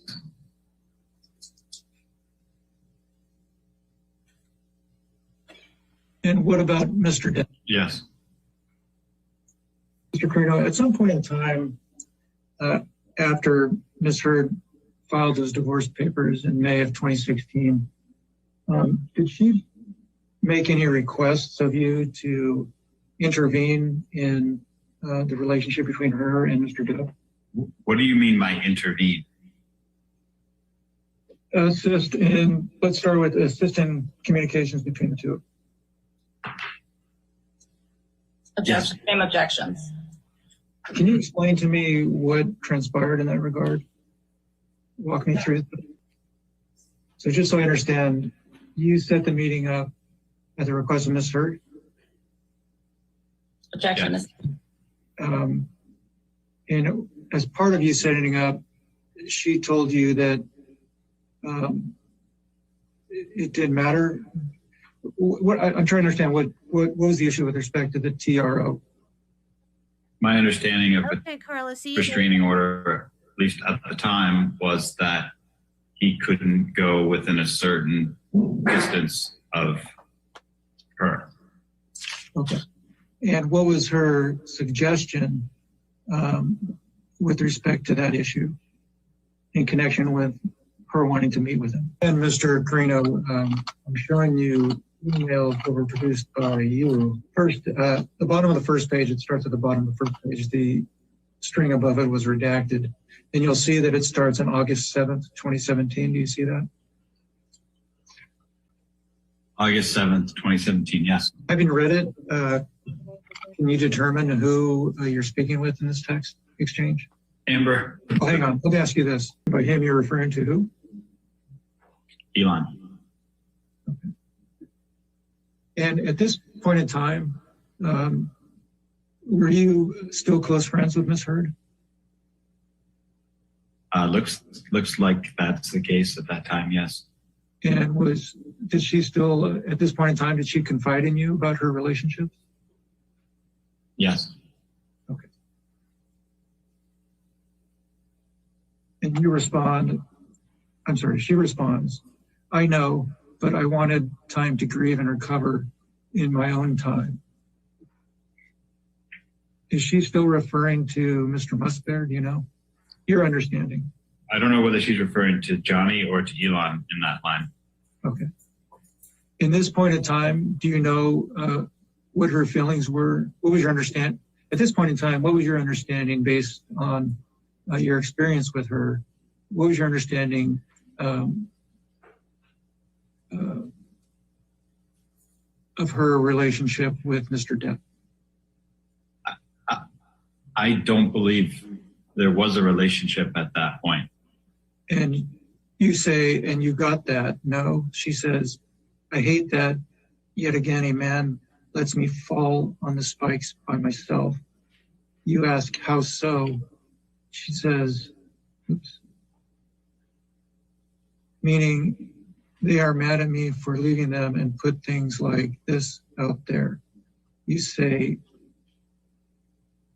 like, sorry.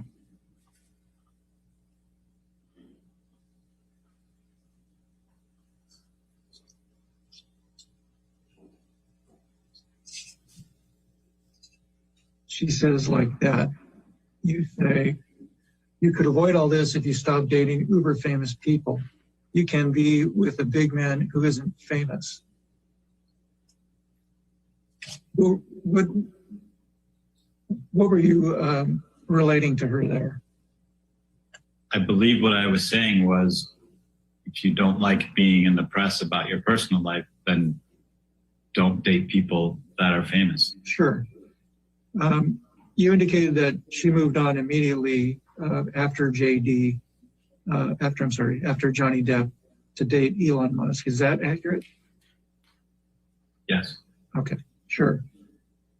Do you have an understanding one way or another whether Ms. Heard and Mr. Musk were in fact dating at the time of the San Francisco reconciliation that she asked you to set up? I don't know whether they were dating, but they had definitely spent time together. Do you know how long after the San Francisco attempted reconciliation you gained the understanding that Elon Musk and Ms. Heard were in fact dating? I don't know exactly how long, but not long after. Do you know who or what was your understanding of who she was referring to when she was said, here, I love him? Johnny. Based on this exchange, did you have an understanding at this time whether Ms. Heard wanted to reconcile with Mr. Depp? I believe she did. And at this point in time, she was still a close personal friend of yours, correct? Yes. And at this point in time, did she consider you a confidant in your understanding? I think, yes. Okay, just to authenticate this document again, Mr. Carino, do you see that it's referenced at the bottom, date stamped CC, indicating that you produced this document? Yes. And having read this, do you perceive this as a true or copy of a text exchange between you and Ms. Heard? Yes. Okay. And I will, can you see at the very top here, it's dated August 16th, 2017? Yes. And Ms. Heard states to you, I've written so many notes. Can you give him one? I don't know how or where to start. There's no way to begin. And all I have to say, but I have so many. Finally, I am single, clear in my heart and mind. I just want him to know I loved him and that I am sorry. Do you have an understanding of who Ms. Heard is referring to here? Yes. And who is Ms. Heard referring to in this text? Johnny. And what is she asking you to do here? She was asking me to deliver a letter that she was writing to him. Oh. And did she also want you to, and it says, and that I am sorry. What was your understanding of what she was asking you to do there, if anything? I believe that was all in reference to getting him a handwritten letter that she was writing or trying to write. Was it your understanding at the time of this text exchange, August 24, 2017, that Ms. Amber was attempting to reconcile with Mr. Depp? I believe so. Okay.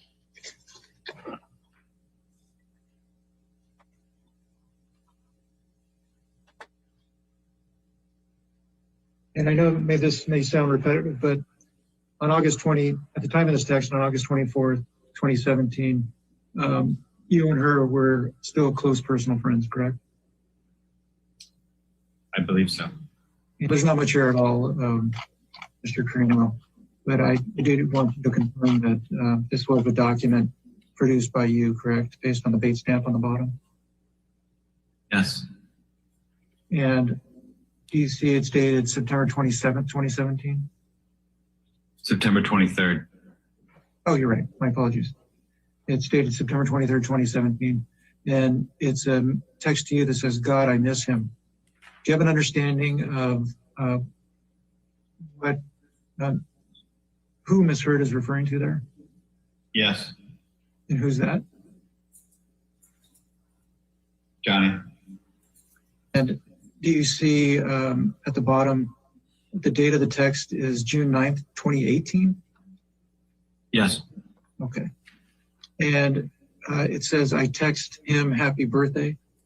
Do you know who sent that and who the him is? I assume this is from Amber and she's talking about Johnny. You've had a chance to review the whole document. Marino, what does this appear to be?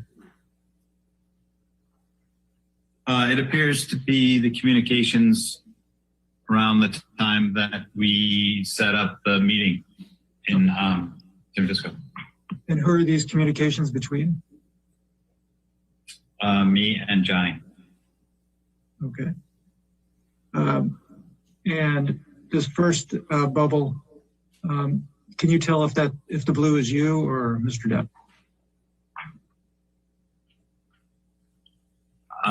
I think the blue is me. Sure. Earlier in your deposition, at the very outset, I was asking you about your representation of individuals at CAA. You indicated that you represent individuals that are both actors and musicians. Would you consider Mr. Depp in that pool? Yes.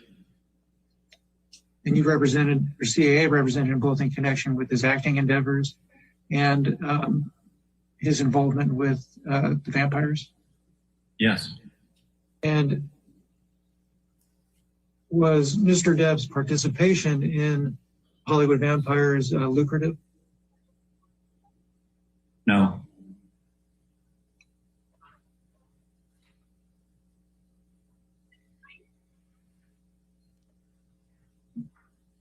Do you know whether or not it was something Mr. Depp enjoyed? Yes.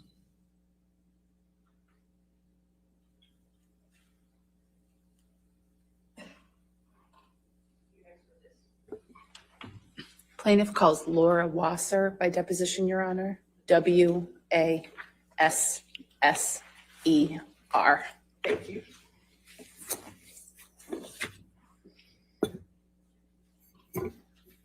Will you please state your name and address for the record? Laura Allison Wasser, Wasser, Cooperman and Mandels, Suite 800, 2049 Century Park East, Los Angeles, California, 90049. Thank you. What is your occupation? I'm an attorney at law. And how long have you been an attorney? 26 years. You represented Mr. Depp in the divorce against Amber Heard, is that correct? Yes. And you are here under subpoena? Yes. Your practice has primarily been focused on domestic relations in California, is that correct? Yes. Are you a member of any bar other than California? No. During the period 2012 to 2016, was California a no-fault state with respect to divorce? The answer is that California was a no-fault state during that period. During the period 2012 to 2016, was California a community property state with respect to the division of assets in the divorce? Yes.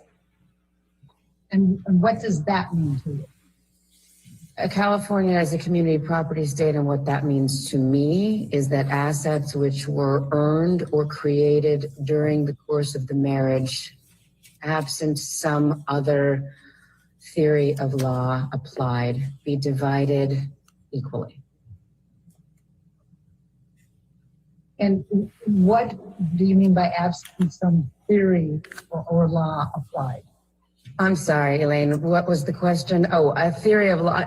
When I say a theory of law, I mean if there's a premarital agreement, if there's some other, it's not completely blanket community property. There may be things that were earned from a separate property source that would not be considered community property. So I was just trying to provide, for the record, some exceptions to what would be considered community property and therefore divided equally.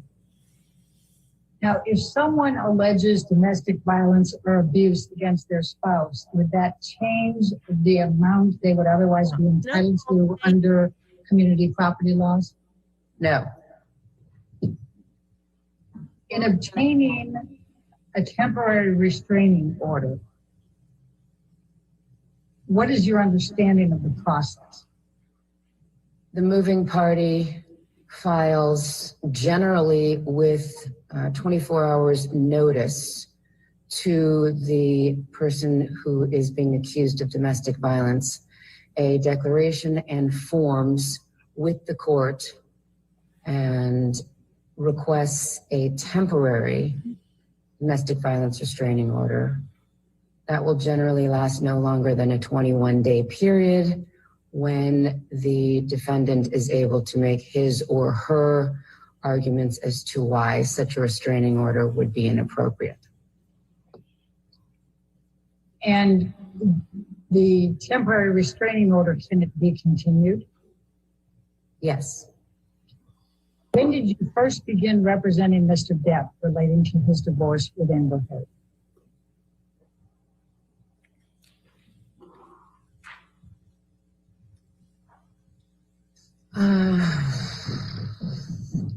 I believe it was in December of 2015.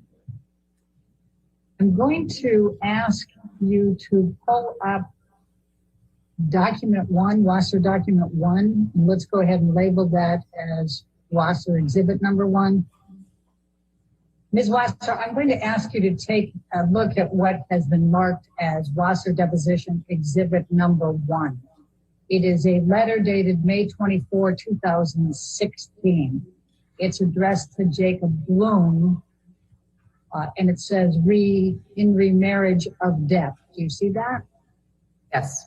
Okay, and it's from Samantha Spector, who indicates she's representing Amber Heard. As of the time of this letter, had you made known to Amber Heard or Ms. Spector or anyone else related to them that you represented Mr. Depp? I don't believe so.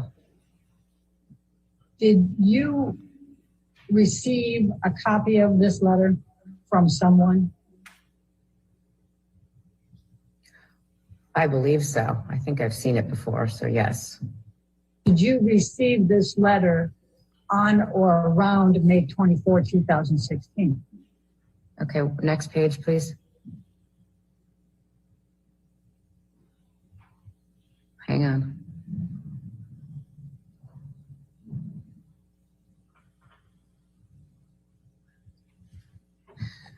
Yes, it was around that time. Around May 24, 2016? Yes. Did you have any communications with Samantha Spector in connection with this letter? Yes. And when you say within days, could it have been the same day, May 24th, the next day, 25th? Possibly. I'm going to direct your attention to the next paragraph. It says, to this end, please have Johnny promptly sign and return by Friday, May 27, 2016, the enclosed notice of acknowledgement receipt form, confirming service of the summons, petition, law, case cover sheet, and blank response. Did you do that?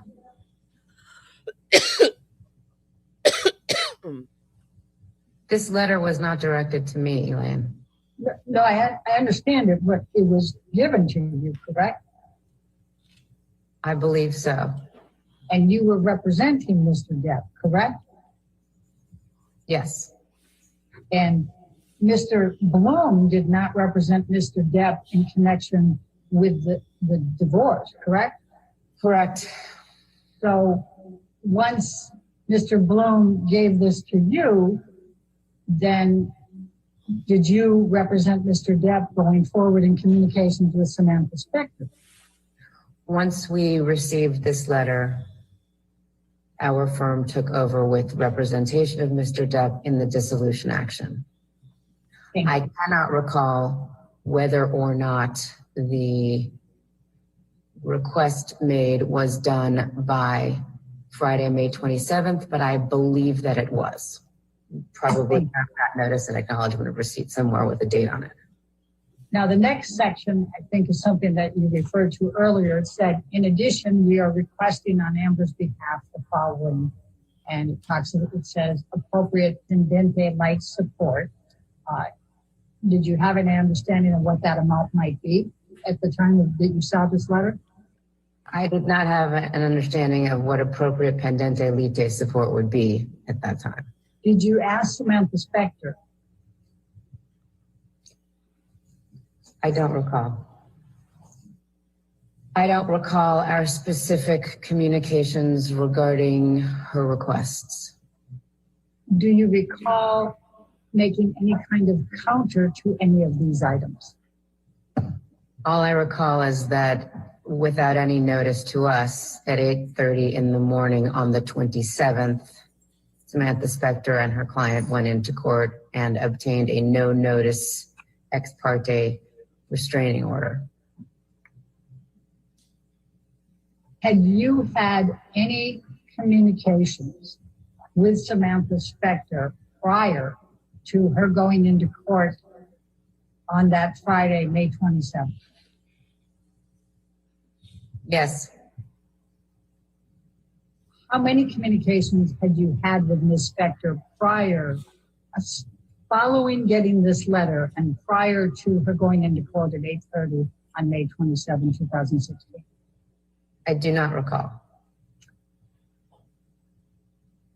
Do you have a recollection of whether any of the communications that you had with Ms. Spector between the receipt of this letter that's dated May 24, 2016, and Ms. Spector going into court on Friday, May 27, 2016, related in any way to requests on your behalf, on behalf of your client that you made? No, You recall having communications with Samantha Spector between May 24 and May 27. You can't recall how many, and you can't recall the specifics of those communications. Is that accurate? it's not accurate. And in what way? Please tell me. I recall that we had communications between the 24th and probably the 26th. I doubt we spoke on the morning of the 27th before she went into court. I do not know the content of those communications, and I do not know how many communications were had. Now, on the next paragraph, it has a proposal for private retired judicial officers. Ultimately, did you and Ms. Spector talk about using private retired judicial officers, whether it was the list she provided or any others? I believe so, yes. And what do you recall? My recollection is that is in almost all of our cases, certainly those with high profile clients, we would have liked to take it out of the system. Ms. Spector was not willing to do that with this case. What do you recall Ms. Spector saying to indicate that she did not want to take it out of the public space? I don't recall her saying anything. Okay.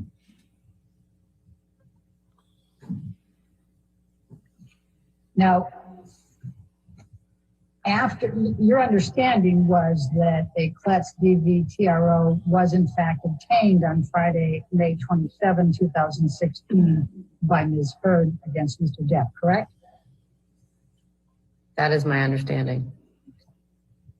After that, did there come a time that you or anyone at your law firm communicated with the Eastern Columbia Building concierge staff or management? Was those the downtown lofts? The penthouse lofts, yes. And if it's easier for you, everyone's been referring to the Eastern Columbia Building as ECB. Would that be helpful at all? Sure. Or we can, if you prefer to call them the penthouse loft building, that's fine too. Now that we've identified them, I understand what you're talking about. We can call them whatever you'd like. Did someone from my firm speak with somebody at those buildings? Yes. And who from your firm spoke with someone at the buildings and when?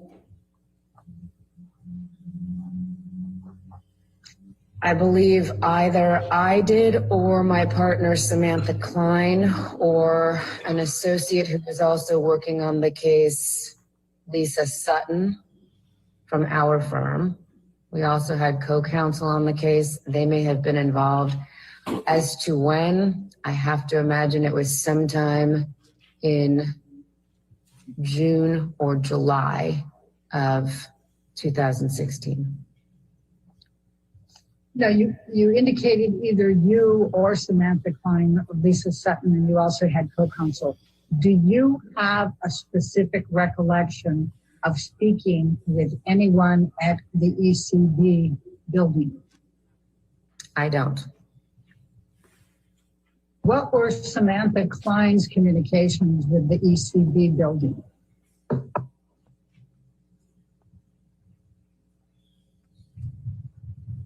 I don't know. What were Samantha Klein's communication with the ECB building? Okay. And her answer was, I don't know. Thank you. What were Lisa Sutton's communications with the ECB building? I don't know. What were your co-counsel's communications with the ECB building? And when I say ECB building, I'm not talking about the structure. I'm talking about the individuals who worked there. Did you? And just so we're clear here, you don't recall any communications with the ECB building staff as well, correct? You asked me if I had a specific recollection. I do not. Do you have a general recollection? I believe that at some point we subpoenaed the building's records of the video from the lobby and elevator areas. So I would imagine that the communications would have to do with those subpoenas. Are you able to testify to any conversation you or anyone at your firm or your co-counsel had with the ECB building staff?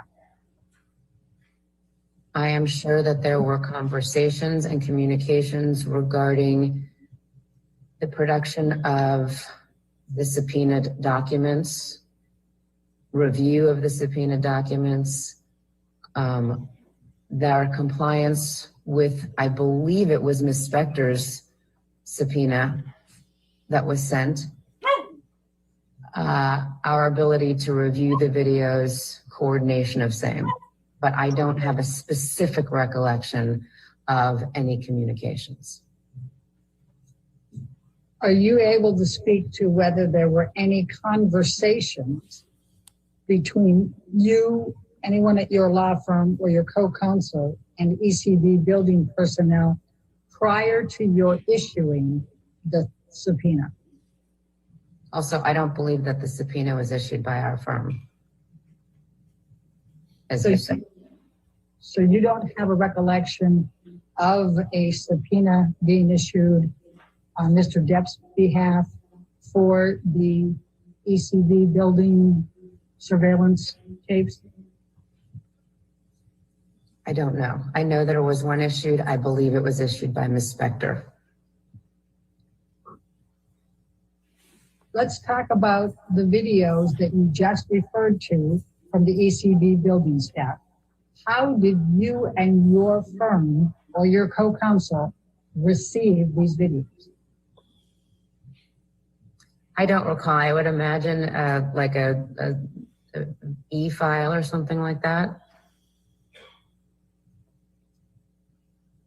Now, is it your recollection that there was just one e-file that contained all of the surveillance tapes? I don't have a recollection as to whether it was 1 or 7 or what. I just don't know. When you were talking about receiving the video surveillance footage on whatever, whether it was 1 file or 7 files, whether it was e-file or whatever, did you have any understanding that you were not provided the full amount that was requested, whatever the amount was? No. So you thought you received whatever you were supposed to receive, is that fair? Yes. What did you do with the actual surveillance video footage that you received? I believe we kept it on the computer at least for the next couple of months in preparation for trial. I don't know where it is now. That's my next question. Is there a time that you no longer possess the video surveillance footage that was sent to you by the ECB building? Yeah, her house is much better than the last guy's. Absolutely. I don't know. Ms. Wasser, I'm going to ask you to take a look at what has been marked as Wasser Deposition Exhibit number 2, and it's a multi-page document, and so I'm going to scroll down a little bit, but you let me know if I'm going too fast here. It's dated June 3rd, and it's to Samantha Klein. She was working with you on the Depp case, correct? Correct. Okay. And it's from Samantha Spector, which you can see there, and we'll show you the signature later. And it's litigation hold preservation of information, including not limited to electronically stored information. Do you see that? Yes. Do you recall receiving this letter? And if you want me to scroll down and let you read each page, I'm happy to do that first. I'm familiar with this letter. I recall receiving it. And did you receive this letter before you received the surveillance footage from the ECB building? I am not sure. Well, I think you had indicated that you thought that it was in June or July that you received the surveillance footage. Is that still your best recollection? I'm looking at the date and knowing the chronology of the case. It is my best estimate that we received this letter prior to the time that we received the video footage. Ms. Wasser, what steps did you and your firm and co-counsel take to preserve the surveillance video footage of ECB from the time you received it going forward? I think the absence of us doing anything to destroy the video footage would be the most I could testify regarding in terms of steps that we took to preserve the video footage.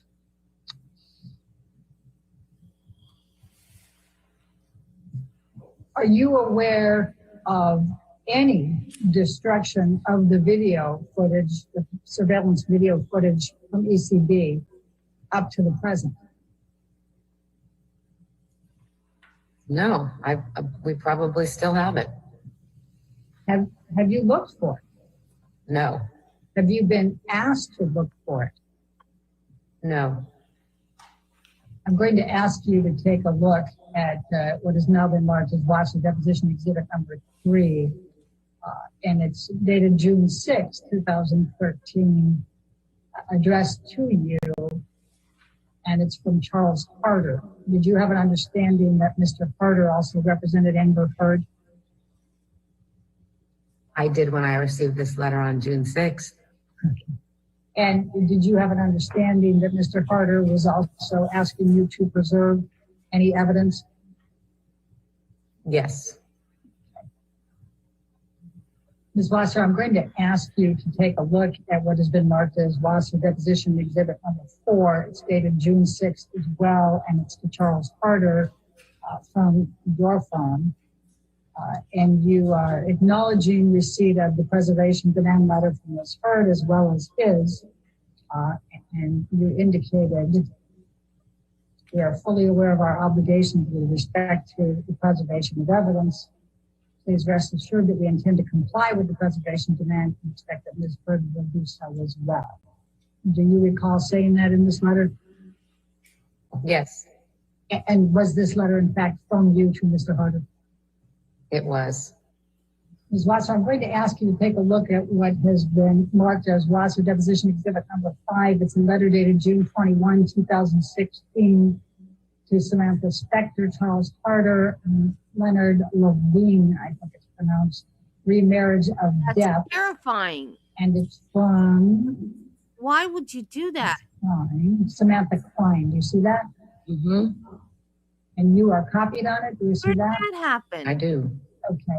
And Ms. Klein worked with your law firm Yes. and represented Mr. Depp as well? Is that correct? Yes. Okay. And I'm going to go back up to the beginning to call your attention to a particular section.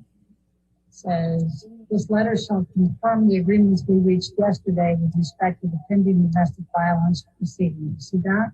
Mm-hmm. And then we're going to go down to the media, press, and it says, neither party nor his or her respective counsel representatives or agents shall make any comments in the media or press pertaining to this dissolution action, the civil action pending against Doug Spinoza, and or any pending or future litigation between or involving the parties. Do you see that? Yes. All right. Does that accurately reflect the agreement that was made between the parties with respect to Amber Heard and Mr. Depp in communications with the press? Yes. Did you know Liz Walters? Who? Liz Walters? Yes. And who is she? She is a reporter. For? I believe she works for her brother's online media outlet called The Blast. Did you have any communications with Liz Walters during the Depp-Heard divorce? I don't recall. Did you have any communications with TMZ relating to the Depp-Heard divorce? I don't recall.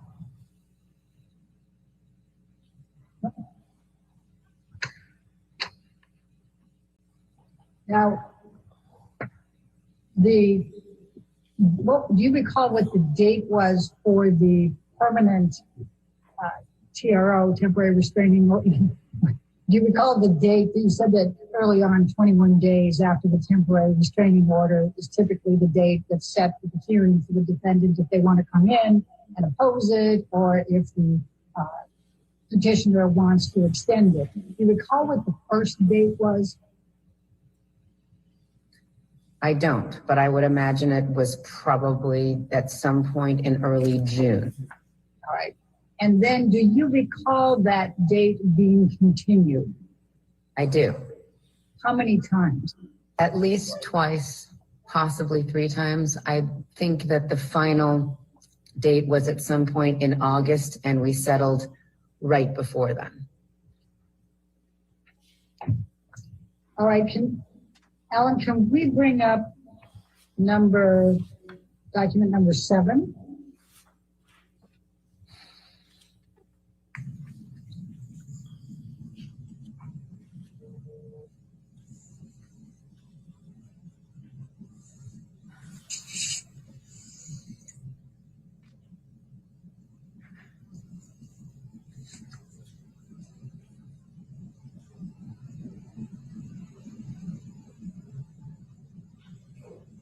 Thank you, Ms. Wasser, I'm going to ask you to take a look at what has been marked as Wasser Exhibit number 7.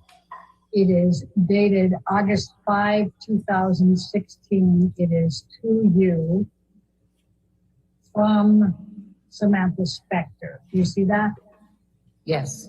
Do you recall, did you receive this document?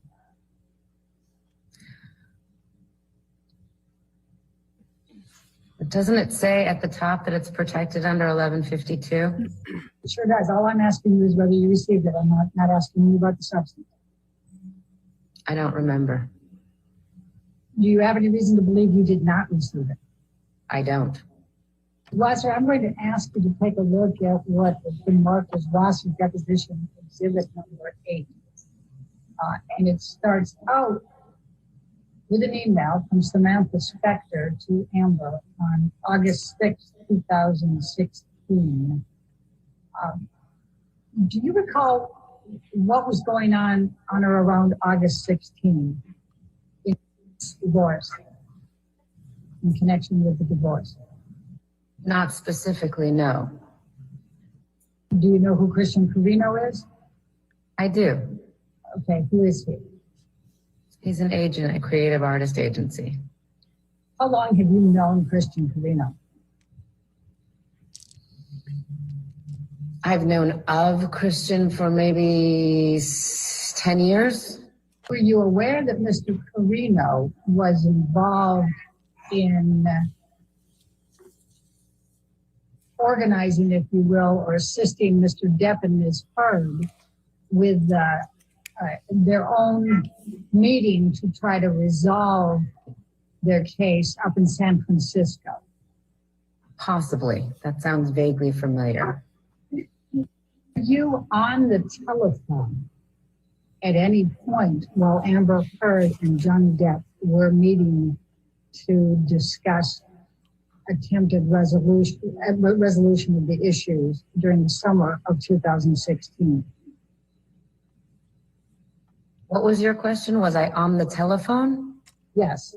Were you on the telephone where Mr. Depp and Ms. Heard were in the hotel room and were talking? No. Were you ever on the telephone when Ms. Heard and Mr. Depp were together talking during the summer of 2016, no matter where they were? On the telephone? Yes. No. While he was with Ms. Heard and Ms. Heard was on speaker, and you were on speakerphone with the two of them? No. You recognize the name of the Do you recognize the name on what? Joe Sweeney? I do. And who was he? Joe Sweeney is a forensic accountant who specializes in family law forensic accounting, and he was Ms. Heard's forensic accountant in the Disso matter.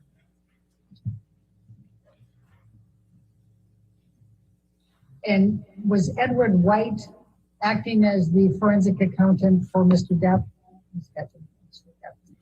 No. Did Mr. White provide the documentation that was then submitted to Samantha Spector as counsel for Ms. Heard? I believe it came from Mr. White's office. Also probably of note is the fact that Mr. Depp changed business management shortly before or during the course of the case. So it is possible that some of the documents came from predecessor business manager. I'm going to show you what has been marked as Wasser Deposition Exhibit number 10. And I'm not going to ask you any specific questions, so I don't need you to have to review it in detail unless you'd like to. You're certainly welcome to spend as much time as you'd like on it. But I'm just going to go down to the end of it. And I'm going to ask if this is the deal point memorandum that you referred to that was finalized on August 15, 2016. Since the parties' signatures appear at the bottom, as well as Ms. Spector's and mine, I believe that this is the deal point memorandum to which I was referring. Okay. Is there any reason to believe that it is not the final deal point memorandum? No. Ms. Wasser, I'm going to ask you to take a look at what has been marked as Wasser Deposition Exhibit number 11. And it's a series of documents. An FL-150, for example, and then that's page 404, and then it goes into the next part, 1 of 1.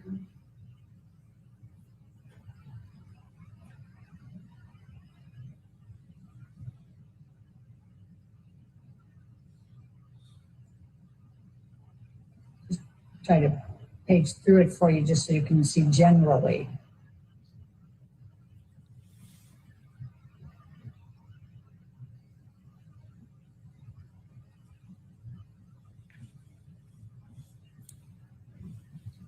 Do you recognize this document?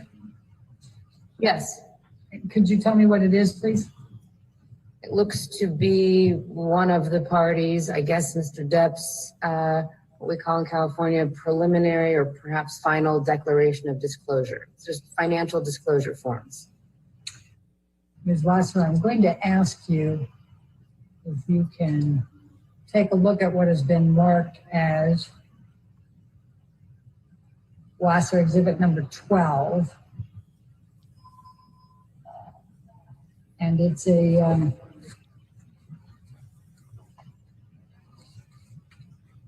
many pages. I think it's 50 total. Do you recognize this document? Yes. Can you tell me what it is? It's parties related judgment for dissolution of marriage. There a specific amount that was paid to Amber Heard as part of this divorce settlement and judgment for Objection document. I'm sorry. For her claims of domestic violence, including any claims of assault, battery, intentional or negligent infliction of emotional distress, libel, slander, and or defamation. I don't believe that we segregated out what the total amount was being paid for. Did you make any effort to seal, S-E-A-L, the records in this case? And I'm referring to the case in front of us, Why did she need to spell the word? the marriage or partnership of Amber Laura Depp and John Christopher Depp II, filed in Superior Court of California, County of Los Angeles.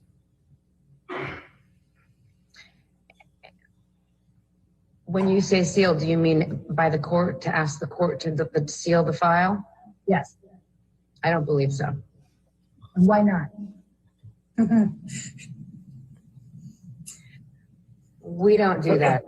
I'm going to ask you to take a look at what has been marked as deposition exhibit number 13. And this is a subpoena of you for this deposition. Did you receive that? Do you want me to scroll through it? Would you like to? No, I believe that we received it. All right. And you are testifying pursuant to this subpoena, correct? I am. I'm going to ask you to look at what has been marked as deposition exhibit number 14. And this is for the corporate designee of Wasser, Cooperman, and Mandos. You see that? I do. For today's deposition. Is it your understanding that you are the corporate designee on behalf of Wasser, Cooperman, and Mandos speaking today? Yes. Thank you. All right, ladies and gentlemen, I think giving the hour. That'll be all the testimony that you hear today, okay? So we'll go ahead and recess for the day. Make sure you don't do any outside research and don't talk to anybody, and we'll see you tomorrow, okay? Get some good rest, all right? Thank you.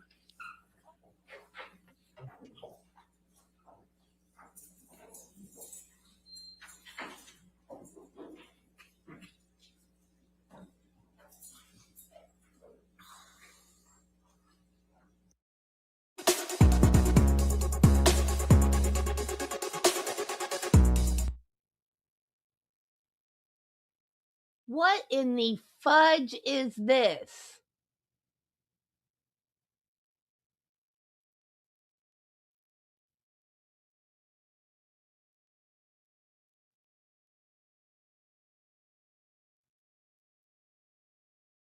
Oh, good. My picture covers up the... covers it up. Well, this is gonna have to be taken down. What the fudge, E.T.?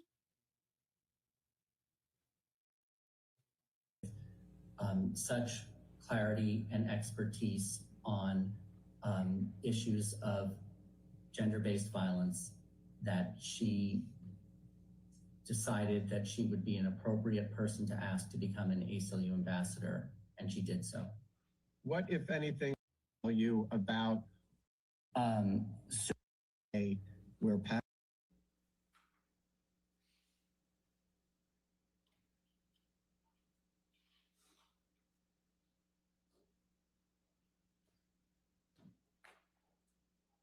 Redonkulous. This does not belong to E.T. It belongs to the people. EDB needs to get on this and get on it quick. I'm tired of this crap.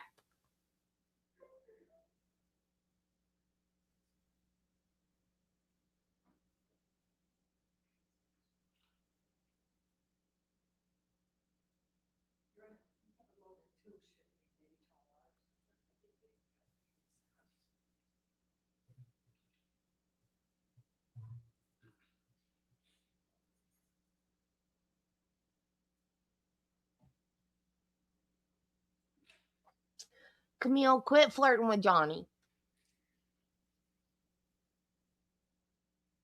Address. 360 Riverside Drive. Good morning, Mr. Doherty. Would you please state your full name for the record?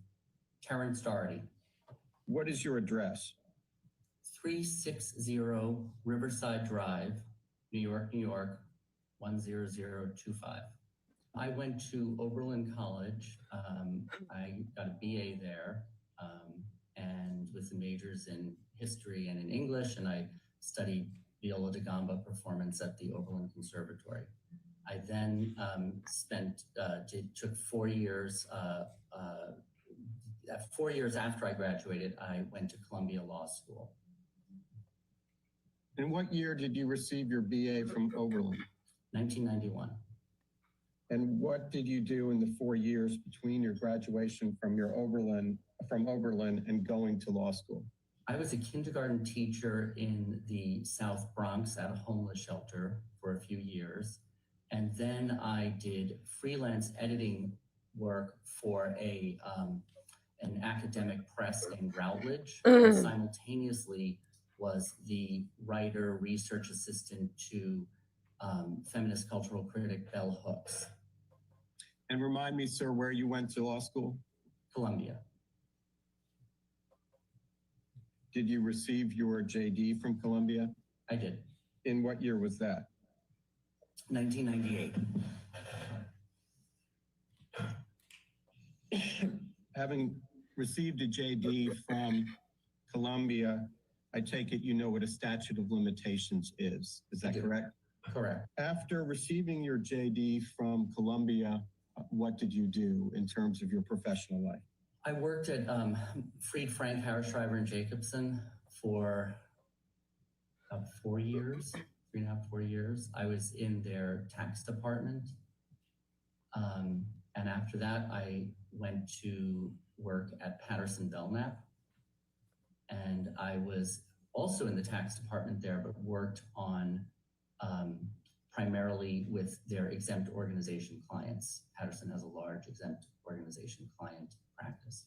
Is it fair to say that you worked for Mr. Schwartz's firm, Patterson Belknap, from about 2002 until about 2005? That's exactly right. Did there come a time you left Patterson Belknap to work for the ACLU Foundation? Correct. At the time you left, was the ACLU a client of Patterson Belknap? Yes. And it continues to be a client until the present day, correct? Correct. Correct. Was there any time between 2005 and today where Patterson Belknap ceased to be a client of the ACLU? No. You mean where the ACLU ceased to be a client of Patterson, right? Yes, thank you for that correction. Yeah, no, we've been a client the whole time. Not always with active matters, of course, but a client the whole time. In what capacity did you start at the ACLU Foundation in 2005? I was the ACLU's first in-house lawyer. My title was Senior Corporate Counsel. What were your responsibilities generally when you began as Senior Corporate Counsel at the ACLU Foundation? My role was to serve as the organization's in-house lawyer and to assess what the needs were for an in-house counsel department or practice at the ACLU. And I take it you have continued to work as a lawyer at the ACLU on an uninterrupted basis from 2005 to the current day?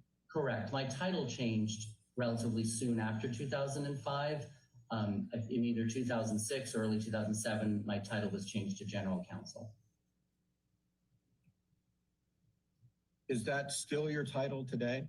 It's part of my title. I'm General Counsel and I'm also Chief Operating Officer. To whom do you report? I report to Anthony Romero, the Executive Director, Chief Executive Officer. So that's a direct report. There's no intermediary between the two of you, correct? Yeah, direct report. Sitting here today, do you know how much money Ms. Hurd has actually donated to the ACLU, actually remitted to the ACLU? Yes, I do. How much is that? So when you say remitted, do you mean direct payments from her personally, or do you mean payments on her behalf, or payments from a donor advised fund that she might have set up, or are you? We can break it down. Let's first from how much has Ms. Hurd paid directly to the ACLU? That would be $350,000 paid directly. How much has been paid indirectly and credited to Ms. Hurd? There was $100,000, which was a check from Johnny Depp. There was a $500,000 payment from a donor advised fund at Vanguard. And then there was a $350,000 payment that appears to be from a donor advised fund at Fidelity, making it total $1.2 million. And when you speak of credited toward Amber Hurd, to what are you referring? And I think I might have done the math wrong. Let me just do the math in my head. It's 700, 800 plus the 5. I think 1.3 is the amount.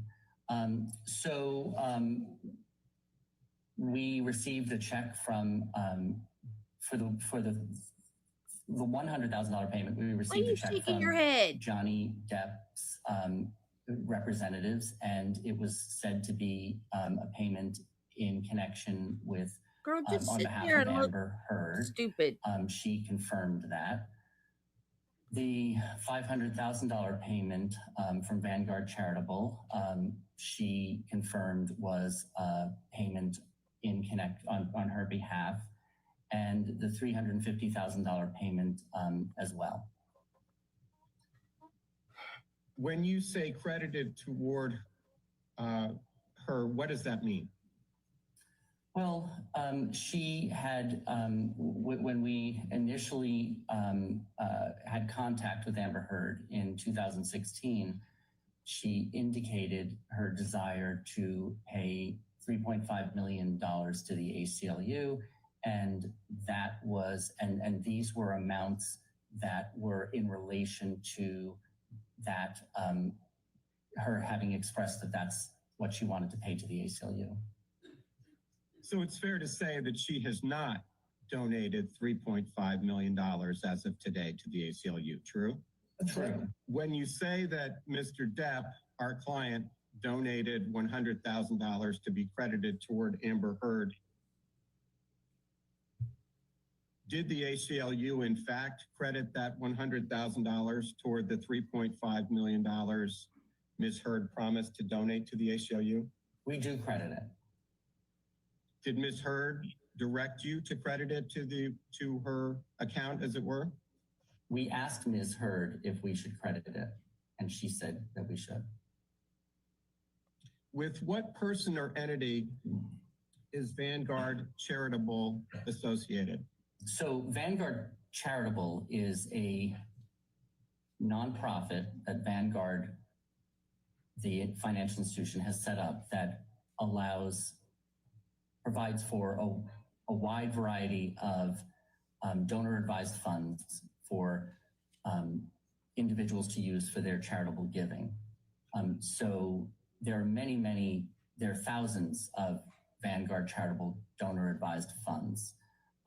If you are asking specifically about the one that we received the $500,000 contribution from, we believe that that is a donor-advised fund that was set up by Elon Musk. Who is Elon Musk? He's a tech entrepreneur. Every time I hear Vanguard, I think of Keith Raniere from NXIVM because he wanted everybody to call him Vanguard. I can't help it. It's just, that's where my brain goes. And isn't he also a donor to the ACLU Foundation in his own right? Yes. But it's your testimony that as to the $500,000 that came from Vanguard Charitable, that was associated with Elon Musk, correct?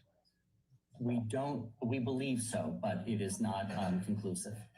Did the ACLU have any communications with Elon Musk about the $500,000 contribution? Yes. And please describe those communications. There is a document that we produced that Elon Musk emails Anthony Romero regarding the $500,000 contribution.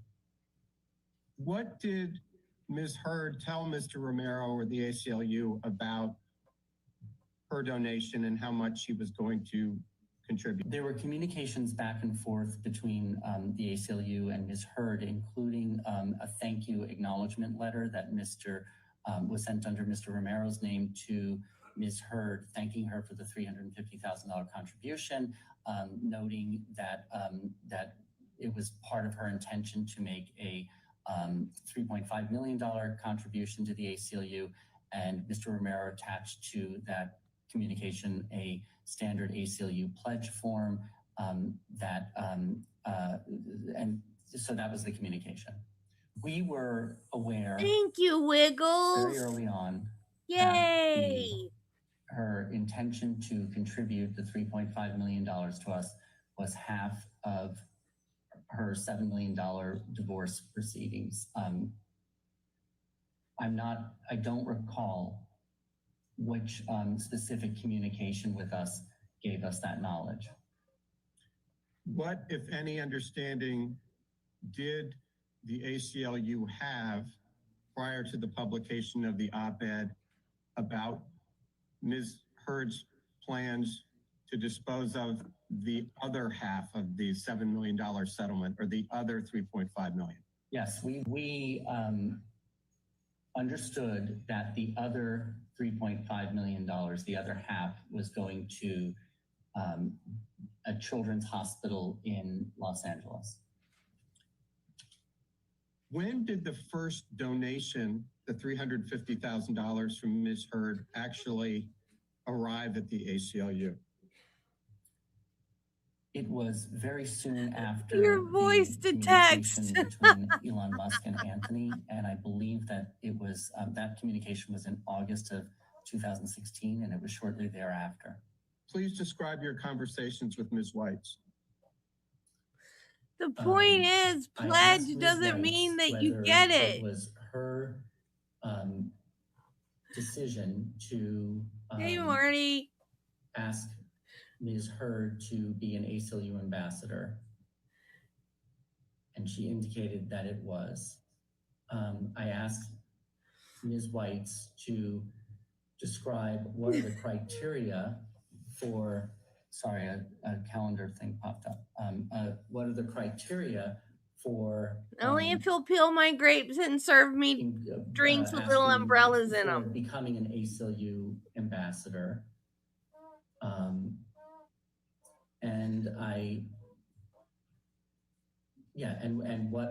And what were the reasons why she thought that Ms. Heard would be an appropriate ACLU ambassador? How did Ms. Weitz respond? She said, I was thinking more along the lines of a pool boy. Are people who are artists or influencers that are aligned with one or two ACLU policy issues.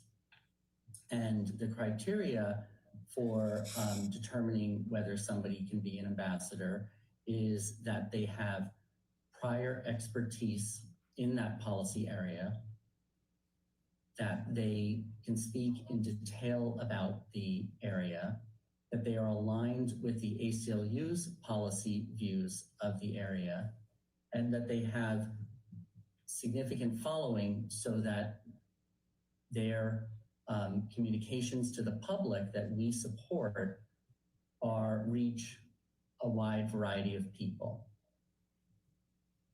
Of those criteria, which did Ms. Weitz identify as the most important, if any? I don't think there's any that she did not identify any as the most important. What, if anything, did Ms. Weitz tell you about Ms. Heard's expertise in women's rights? Ms. Weitz said that she had arranged a meeting between Ms. Heard and representatives of our Women's Rights Project and our Reproductive Freedom Project. And Ms. Heard spoke with such clarity and expertise on issues of gender-based violence that she decided that she would be an appropriate person to ask to become an ACLU ambassador, and she did so. What, if anything, did Ms. Weitz tell you about Ms. Heard's significant following?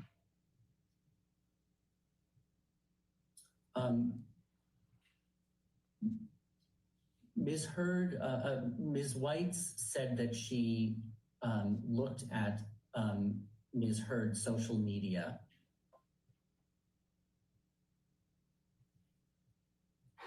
Anything else? No, not that she said to me. All right, let's look to topic 6. What, if anything, did you do to prepare to testify about your role, the ACLU's role in the conception, preparation, drafting, or publication of the op-ed? I reviewed the documents that we produced. I had 3 meetings with our lawyers. I spoke with Ms. Weitz and Mr. Romero. Please describe your discussions with Ms. Weitz. I asked Ms. Weitz whether she was involved and what her involvement was with respect to the conception, preparation, drafting, and our publication of the op-ed. And she indicated that because of her role as our Director of Artistic Engagement, she was involved in all aspects of the conception, preparation, drafting, and publication, and that the other members of the communications department who worked on this even though they didn't necessarily report to her in terms of our hierarchy, they reported to her in terms of this specific task. She was the person who was the director of this project. Did Ms. Weitz tell you that she participated in the drafting of the op-ed?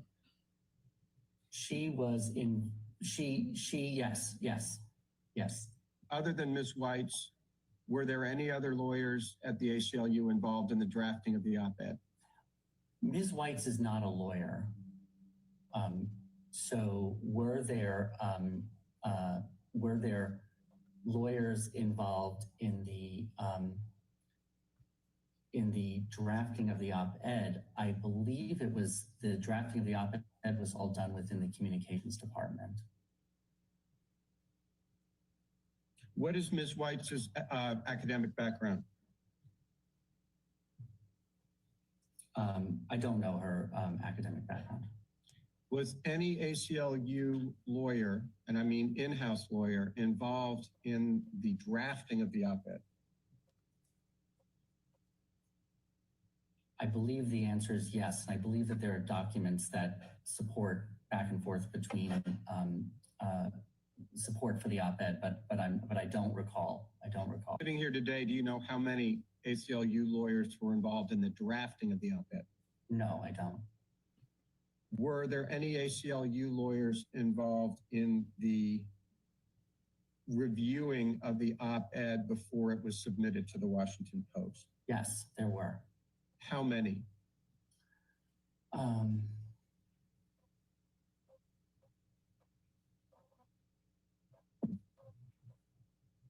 I think there were 4. Were you one of the 4? No, I was not one of the 4. And to be clear, when what I was referring to were people in our legal department who are experts on women's rights issues. There was nobody from, neither I nor anybody on my in-house counsel team was involved in the drafting of the op-ed or the review of the op-ed. Why not? We were not involved. We were not brought into the loop. I don't know why. Is it fair to say that the ACLU didn't think there were any potential legal implications to the ACLU involved in the publication of the op-ed? I have not spoken with any of the lawyers in the legal department about whether they thought it would be necessary to involve any member of my in-house counsel team in the review of the op-ed. Who were the 4 attorneys in-house at the ACLU who were involved in reviewing the op-ed before it was submitted to the Washington Post? Okay, so I was referring to people in the legal department, not the in-house counsel's office, the legal department who do our work, our civil liberties litigation and advising on legal issues relating to civil liberties. And I believe that the op-ed, the 4, was reviewed by Lenora Lapidus, David Cole, I believe Louise Melling was involved. And there may have also been a fellow that was involved in reviewing it. These are all, there are a number of back and forth emails that we produced that will indicate specifically who those people were. Okay, let's move to Exhibit 2, please. Yes, sir, stand by.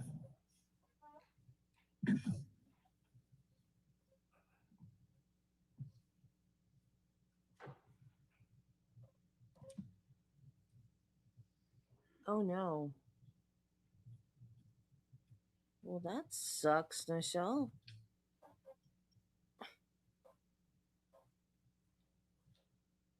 Mr. Doherty, have you ever seen this document before? Yes. What is it? These are conversations within the ACLU communications department about Ms. Hurd donations to the ACLU and the possible engagement of that issue as a communications matter for the ACLU. Mr. Doherty, if we could start in the email in the middle of the first page of Exhibit 2. The middle of the first page. Okay, go ahead. Yes. Who is Stacy Self? Okay, we're going to stop there.